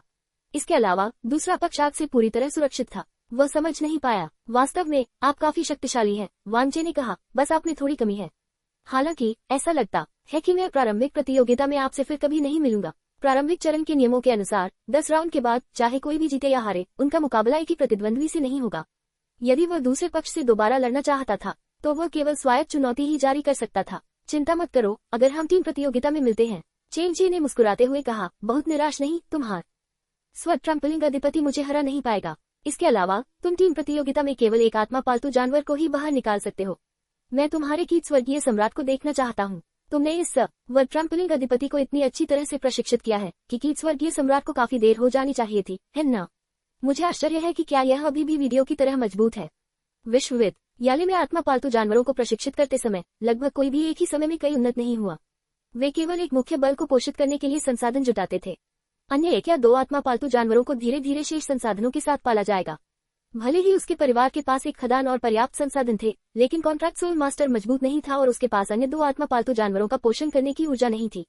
यदि वे उन्हें एक साथ पालना चाहते तो अंतिम परिणाम ये होता कि हर कोई हमला कर सकता था, लेकिन उनमें से कोई भी मजबूत नहीं था। प्रतियोगिता में ये बहुत घातक था। दूसरों के लिए लगातार 2 या 3 को मारना बहुत आसान था। उदाहरण के लिए चेंगजे के 3 आत्मा पालतू जानवरों में से 6000 साल का लाल लॉर्ड ड्रैगन हॉर्न सबसे शक्तिशाली था। यह विभिन्न अग्नि आत्मा कौशल और कुछ अद्वितीय दानव आत्मा कौशल जारी कर सकता था। ये कॉन्ट्रैक्ट सोल मास्टर्स या आत्मा पालतू जानवरों के साथ मिलकर उनकी लड़ाकू शक्ति को बढ़ा सकता है, अस्थायी रूप से उनकी मार्शल आत्माओं को विकसित कर सकता है। इस आत्मा पालतू संयोजन में रेड फ्लेम ड्रैगन हॉर्न सबसे महत्वपूर्ण था। इसके बिना अन्य 2 आत्मा पालतू संयोजन नहीं कर सकते थे। हालांकि इसका भाग्य स्पष्ट रूप से खराब था। इसका सामना भालू के खजाने से हुआ और इसकी ताकत बहुत कम हो गई। अन्यथा चेंगजे ने नजदीकी लड़ाई का विकल्प नहीं चुना होता। वांचे ने कहा, टीम प्रतियोगिता में मैं स्थानापन्न खिलाड़ी हूँ। मैं आमतौर पर मंच पर नहीं जाता, मेरे साथी अभी भी काफी शक्तिशाली हैं। बकवास, तुम अपने स्तर के साथ एक विकल्प हो। चेंजी ने उसे निर्दयता से उजागर किया। तुम एक ट्रम्प कार्ड रिजर्व हो, है ना? हमारे ड्रैगन मार्शल अकादमी में 3 टीमें हैं और अन्य 2 बहुत मजबूत हैं। मैं आपकी टीम से मिलने के लिए उत्सुक हूँ। अगर मैं अकेले नहीं जीत सकता तो कम से कम एक टीम के खिलाफ तो जीत सकता हूँ, है ना? वांची को मोटे तौर पर पता था कि दूसरा पक्ष क्या सोच रहा था। ये बिल्कुल सामान्य था। मैं भी इसका बेसब्री से इंतजार कर रहा हूँ। वांची ने सिर हिलाया। फिर वो कुछ मैच देखने के लिए रुका और महसूस किया कि पहला जोन वाकई बहुत रोमांचक था। उन्होंने एक सच्चे 10,000 वर्षीय आत्मा पालतू ग्रैंड रॉक बारबेरियन को देखा। क्योंकि ये तीसरा राउंड था, पहले 2 राउंड के परिणाम अज्ञात थे, लेकिन ये राउंड बहुत मजबूत था। ये भालू खजाने के लिए कुछ मजबूत ताकत दिलाने के लिए बहुत उपयुक्त होना चाहिए। इसके अलावा उसका प्रतिद्वंद्वी कमजोर नहीं था। ये भी टीम के विरुद्ध एक क्लासिक मामला था। एक 7,000 साल का था, एक 5,000 साल का था और एक 3,000 साल का था। इलाका चट्टानी था। योद्धा के विरुद्ध 3 नायक। जब वांचे पहुंचे तो ये पहले से ही चरमोत्कर्ष पर था। वास्तव में इसे समाप्त होने में कुछ मिनट लगे। दिलचस्प। इसे देखने के बाद वांचे को ये बहुत दिलचस्प लगा। अंत में ग्रैंड रॉक बारबेरियन निश्चित रूप से जीत जाएगा, लेकिन इसका कारण ये था कि कॉन्ट्रैक्ट सोल मास्टर ने जीतने के लिए अन्य सोल पैक्स को बुलाया था। अन्यथा वे हार जाएंगे। दुर्भाग्यवश वह अकेले 3 से लड़ने का कारनामा पूरा नहीं कर सका। इलाके की परिस्थितियों के तहत 10,000 साल की आत्मा शक्ति साधना के साथ ग्रैंड रॉक बारबेरियन जैसे राजा रैंक वाले रॉक प्रकार के आत्मा पालतू जानवर को 10,000 साल से कम उम्र के 3 आत्मा पालतू जानवरों द्वारा लगभग पराजित किया गया था। एक सच्चा 10,000 वर्षीय आत्मा पालतू 1,000 वर्षीय आत्मा पालतू से मौलिक रूप से भिन्न था। कारण सरल था। 10,000 साल की आत्मा वाले पालतू जानवरों में जीन विशेषता जागृत होने का मौका था। 100,000 साल की अवस्था में जीन विशेषता एक विरासत में मिली प्रतिभा में भी जागृत हो सकती है। अतः 10,000 वर्षों में साधना एवं आत्मा कौशल में गुणात्मक परिवर्तन के अतिरिक्त ये जीन विशेषता भी निर्णायक कारक रही। हालांकि संभावना अधिक नहीं थी, लेकिन जो प्रतियोगी इस चरण तक पहुंच सकते थे और 10,000 साल के आत्मा पालतू जानवरों को प्रशिक्षित कर सकते थे, वे साधारण लोग नहीं थे। जीन विशेषता को जागृत करना अपरिहार्य था। उस ग्रैंड रॉक बारबेरियन की जीन विशेषता माउंटेन रॉक का बेटा है। माउंटेन रॉक के वातावरण में आत्मशक्ति की शक्ति एक स्तर तक बढ़ गई। हालांकि उन परिस्थितियों में यह उन 3 आत्मा पालतू जानवरों से निपटने में असमर्थ था। उद्धरण चिन्ह। वांचे ने कुछ सेकंड तक सोचा। 3 आत्मा पालतू जानवरों में से एक 7,000 साल का जलमाजन किलिन भगवान था, एक 5,000 साल का माउंटेन कॉटन था और दूसरा 3,000 साल का बार स्पिरिट था। एक आत्मा पालतू जानवर के दृष्टिकोण से उनमें से कोई भी ग्रैंड रॉक बारबेरियन के एक भी मुके का सामना नहीं कर सकता था। एक बड़ा आत्मा पालतू जानवर जो ताकत में विशिष्ट था और पहाड़ के खिलाफ झुक सकता था, बहुत मजबूत था। इसके अलावा इसमें 10,000 साल की सच्ची साधना का आधार था। ये चेंज जे की मार्शल आत्मा और दानव आत्मा पालतू द्वारा गठित लाल और तानाशाह ड्रैगन से भी अधिक शक्तिशाली था। आत्मिक शक्ति की साधना केवल जोड़ना, घटाना, गुणा करना और भाग देना मात्र नहीं थी। साधना में वृद्धि के कारण अनेक परिवर्तन हुए। हालांकि उस स्थिति में भी ये 3 आत्मा पालतू जानवरों को नहीं हरा सका। रणनीतिक संयोजन। वांचे ने विचार किया और कहा, वॉटमाजन किलिन राजा का शक्तिशाली समर्थन, माउंटेन कॉटन की प्रजाति आत्मा कौशल और इन्फ्लेटेबल गन का इन्फ्लेटेबल आत्मा कौशल। कॉन्ट्रैक्ट सोल मास्टर की लाइनअप में मुख्य शक्ति माउंटेन कॉटन थी, न कि वॉटमाजन किलिन किंग। एक मौलिक आत्मा के रूप में जलमार जिन किलिन राजा के पास अत्यंत शक्तिशाली सहायक क्षमताएं थी, ये लुडी में देखा जा सकता है। जहां तक माउंटेन कॉटन का सवाल है, यह एक बहुत ही साधारण आत्मा पालतू जानवर है। तीसरे चरण का विकास। माउंटेन कॉटन केवल एक अत्यंत दुर्लभ आत्मा पालतू जानवर है, लेकिन अभी अभी किया गया वह हथेली का प्रहार सीधे ग्रैंड रॉक बारबेरियन को हिला सकता है। यह उसकी प्रजाति आत्मा कौशल होना चाहिए। शक्तिहीन। शक्तिहीन यह आत्मा कौशल द्वारा लाई गई शक्ति का 50% ऑफसेट कर सकता है। सीमा अधिकतम 99% शक्ति है। साथ ही 50% शक्ति को अवशोषित करें। उच्चतम 99% है। स्टील कॉटन अवस्था में प्रवेश करें।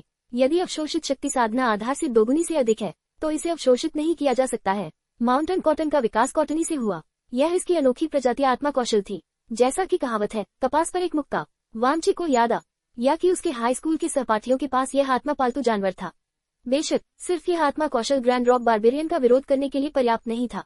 जहां तक तीसरे आत्मा पालतू जानवर इन्फ्लेटेबल गन का सवाल है, ये राक्षस आत्मा प्रकार का आत्मा पालतू जानवर सबसे महत्वपूर्ण था। दानव आत्मा प्रकार के आत्मा पालतू जानवरों के दानव आत्मा कौशल बहुत खास थे। दानव आत्मा प्रकार के आत्मा कौशल में कोई सामान्य आत्मा कौशल नहीं था। केवल दानव आत्मा कौशल उनके अपने रूपों से प्राप्त हुए थे।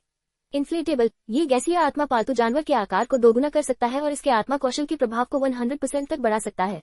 यदि इसे सीधे माउंटेन कॉटन में मिला दिया जाए तो प्रभाव दोगुना हो जाएगा। इसका मतलब यह था कि यह 99% ताकत के हमले को सीधी तौर पर रोक सकता था। इतना ही नहीं, ये 99% ताकत के हमले को अवशोषित भी कर सकता था। जल शील्ड और संवर्धन प्रभाव के समर्थन के साथ इसने माउंटेन कॉटन को सीधे तौर पर ग्रैंड रॉक बारबेरियन से लड़ने की क्षमता प्रदान की। यह आत्मा कौशल संयोजन कमजोर के साथ साथ बूट को भी हरा सकता है। वाटरमार्जन किलिन किंग के समर्थन से माउंटेन रॉक विशेषता हमलों की शक्ति बहुत कम हो जाएगी। जहां तक ग्रैंड रॉक बारबेरियन की बात है जो ताकत में माहिर है, वह भी अपनी ताकत का इस्तेमाल नहीं कर सकता। एक मुक्का मारने पर दूसरा पक्ष केवल 1% हमले का सामना कर पाएगा। इसे ऑफसेट करने के लिए ढाल भी है। मूल रूप से इसे ज्यादा नुकसान नहीं हुआ। साथ ही माउंटेन कॉटन एक घास प्रकार है। यह आग की लिपटों से सबसे ज्यादा डरता है, लेकिन वाटरमार्जन किलिन किंग आग की लिपटों के प्रति बहुत प्रतिरोधी है। इसकी कमजोरी ढकी हुई है। उद्धरण चिन्ह एक अत्यंत दुर्लभ ग्रेड माउंटेन कॉटन ने दूसरे पक्ष को हरा दिया। वांचे मुस्कुराया। दरअसल वह अकेले व्यक्ति नहीं थे जो मुस्कुराए, कई दर्शक हंस पड़े। ग्रैंड रॉक बारबेरियन के कॉन्ट्रैक्ट सोल मास्टर ने जीत हासिल की, लेकिन जीतने के बाद उसका चेहरा काला पड़ गया, जैसे कि वह हार गया हो। स्पष्टतः ये बहुत शर्मनाक था। इसके अलावा वह चेंजे से अलग था जो अभी अभी आया था। चेंजे ने अनुमान लगाया कि वांचे बहुत मजबूत था, इसलिए वह अभी भी हार को स्वीकार कर सकता था। जो इसे स्वीकार नहीं कर सके वे केवल 3 थे। यह मैच स्पष्ट रूप से अलग था। ग्रैंड रॉक बारबेरियन जो अकेले 3 को हराना चाहता था, लगभग हार गया। उसने मुश्किल से जीतने के लिए अपने दूसरे और तीसरे सोल पैक्स को बाहर निकाल दिया। हालांकि उन्होंने अपनी मार्शल आत्मा की शक्ति को उजागर नहीं किया। किंग्स कप में इस हद तक लड़ने में सक्षम होना, भले ही यह एक सामान्य आत्मा पालतू जानवर हो, यह शायद बहुत खास है। वांचे ने अपना सिर हिलाया। वह सोच रहा था कि इसमें क्या नए संयोजन और तरकीबें होंगी। वांचे ये भी सोच रहा था कि अगर बेयर ट्रेजर का सामना उस बेशर्म वाटर कॉटन गन संयोजन से हुआ तो वह कैसे लड़ेगा। ये शक्ति प्रकार के आत्मा पालतू जानवरों का शत्रु था। कई दर्शकों को अपने सिर में झुंझुनी महसूस हुई। हालांकि वांचे ने रुकने से पहले 1 सेकंड के लिए ही इसके बारे में सोचा। उन्हें कैसे लड़ना चाहिए। वह इसे एक मुक्के से ही हरा सकता था, तो क्या हुआ अगर इसकी ताकत केवल 1% ही रही। बस इतना ही काफी था। टाइटन ट्रू बॉडी अधिकतम 10 गुना तक ताकत और रक्षा बढ़ा सकती है। ये ट्रेजर अभी तक इस स्तर तक नहीं पहुंच सका है। हालांकि ये सामान्य से 6 गुना बड़ा एक विशाल भालू खजाना भी बन सकता था, जिसका मतलब था कि ताकत में 6 गुना वृद्धि। शक्ति के इस गुणक वेव फिस्ट तथा 9 यांगसीन तकनीक द्वारा निर्मित सोल क्यू रिदम के साथ वांचे को लाइटनिंग हैंड की भी आवश्यकता नहीं थी। एक मुक्का के साथ, जब तक कि यह एक आत्मा कौशल न हो जो पूरी तरह से ताकत, एक निष्क्रिय आत्मा कौशल या विरासत में मिली प्रतिभा के प्रति प्रतिरक्षित हो। इस स्तर पर कई आत्मा पालतू जानवर नहीं होने चाहिए जो इसका सामना कर सके। जहां तक आत्मा कौशल का प्रश्न है, जो शक्ति के प्रति पूर्णतया प्रतिरक्षित थे, केवल अत्यंत दुर्लभ अजय कौशल ही संभव थे। डोमिनेटर की ताकत, भालू सम्राट की सीमा, इसमें नियम तोड़ने की शक्ति होनी चाहिए। अजयता कौशल इसके खिलाफ बेकार होना चाहिए। वांचे ने अपना सिर हिलाया। से नहीं पता था कि क्या ये सच है। उसे भालू के खजाने की खेती के बाद ही पता चलेगा। एक प्राचीन अधिपति की शक्ति के साथ वांचे ने महसूस किया कि साधना की सीमा पर नियमों को तोड़ना संभव होना चाहिए। ताकत के हमलों से प्रतिरक्षित, असंभव। यदि ये टाइटन ट्रू बॉडी का उपयोग नहीं करता है, वांचे ने सोचा, इस समूह को हराना बहुत मुश्किल होगा। अकादमी के मंच पर लौटने के बाद वांचे ने पाया कि शेन मिंगल आन और अन्य लोगों के चेहरे पर काफी सहजता थी। आपके हाव भाव देखकर लगता है कि आपको अच्छा लॉट मिलना चाहिए था। वांचे मुस्कुराया। ये कौन सा स्कूल है। टीम प्रतियोगिता का निर्णय लॉटरी द्वारा किया गया। उनमें से कुछ लोग चुप रहे और शर्मिंदा लग रहे थे। वेस्ट पीक अकादमी की तीसरी टीम, बाई शियाओलुओ ने हंसते हुए कहा, मैंने देखा, ये काफी कमजोर है। विन्यास हमारे से थोड़ा कमजोर है, हालांकि वे आपके महाद्वीप से हैं। जूनियर टीम की लड़ाई के लिए आपको मंच पर जाने की जरूरत नहीं है। बाई शियाओलुओ ने कसम खाई, हमारी प्रारंभिक प्रतियोगिता के बाद ये टीम के शीर्ष 32 खिलाड़ी होंगे। उस समय आपके पास दिखाने के लिए कुछ होना चाहिए। बाकी सब सीनियर्स पर छोड़ दें। मैं इंतजार करूंगा और देखूंगा। वांचे ने सिर हिलाया। वास्तव में, जैसा कि बाई शियाओलुओ ने कहा था, अगले कुछ दिनों में उन्हें कोई मजबूत टीम नहीं मिली। वे जीतने के लिए खुद पर भरोसा कर सकते थे। बाई शियाओलुओ ने पवन ड्रैगन गार्ड के आत्मा तावीजों का भी उपयोग नहीं किया था। असंख्य जानवर पर्वत से लौटने के बाद उनकी ताकत में बहुत वृद्धि हुई थी, खासकर उनके आत्मा पालतू जानवर। ये पूरी टीम के लिए एक बड़ी वृद्धि थी। उदाहरण के लिए, ग्लेज्ड ग्रीन लुवान की लुवान फीनिक्स सद्भाव सीधे आत्मा शक्ति साधना आधार को बढ़ा सकती है। इसे एक बेहद सुरक्षित लड़ाई कहा जा सकता है। ओहो फ्लावर द्वारा प्राप्त आत्मा शक्ति प्रवाह के साथ मिलकर इसने सीधे बाई शियाओलुओ को युद्ध देवता में बदल दिया। न केवल उसकी विस्फोटक शक्ति मजबूत थी, बल्कि यह लंबे समय तक चली। दुर्भाग्य से टीम में कोई पक्षी प्रकार की आत्मा पालतू जानवर नहीं थी, अन्यथा प्रजातीय आत्मा कौशल लुवान फीनिक्स हार्मोनी और भी मजबूत होता। प्रजातियों के आत्मा संबंधी सभी कौशल अत्यंत अनोखे और दुर्लभ थे। कोई जाति जितनी अधिक विशेष होती थी, उसकी प्रजाति का आत्म कौशल उतना ही दुर्लभ होता था। ग्लेज्ड ग्रीन लुवान फीनिक्स की तरह एक राजा रैंक वाला आत्मा पालतू जानवर था। इसकी प्रजाति आत्मा कौशल स्वाभाविक रूप से असाधारण था। पहले जोन का प्रारंभिक चरण अभी भी गर्म था। अगले कुछ दिनों में वांचे ने कई विरोधियों को हराने के लिए भालू खजाने का भी इस्तेमाल किया। पहले दिन की तुलना में अगले 6 दिनों में उनका सामना जिस प्रतिद्वंद्वी से हुआ वह ज्यादा मजबूत नहीं था। आखिरकार प्रत्येक क्षेत्र में हर कोई चेंजे की तुलना नहीं कर सकता। तीसरे वर्ष के अधिकांश छात्र उससे भी बदतर थे। वांचे ने बेयर ट्रेजर को युद्ध में समाधि स्पिरिटाइज और रॉक फाइटिंग का अभ्यास करने दिया।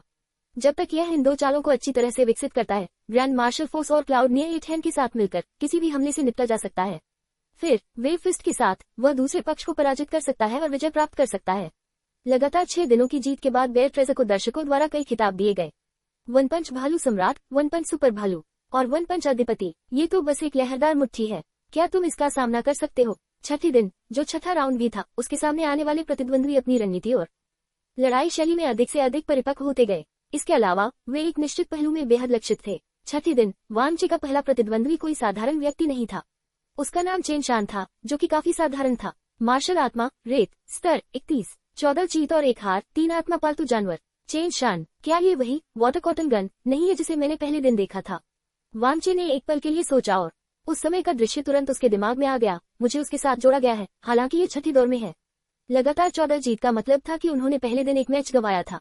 इसमें कोई मदद नहीं की जा सकती थी। आखिरकार प्रतिद्वंद्वी 10,000 साल पुराना आत्मा का पालतू था।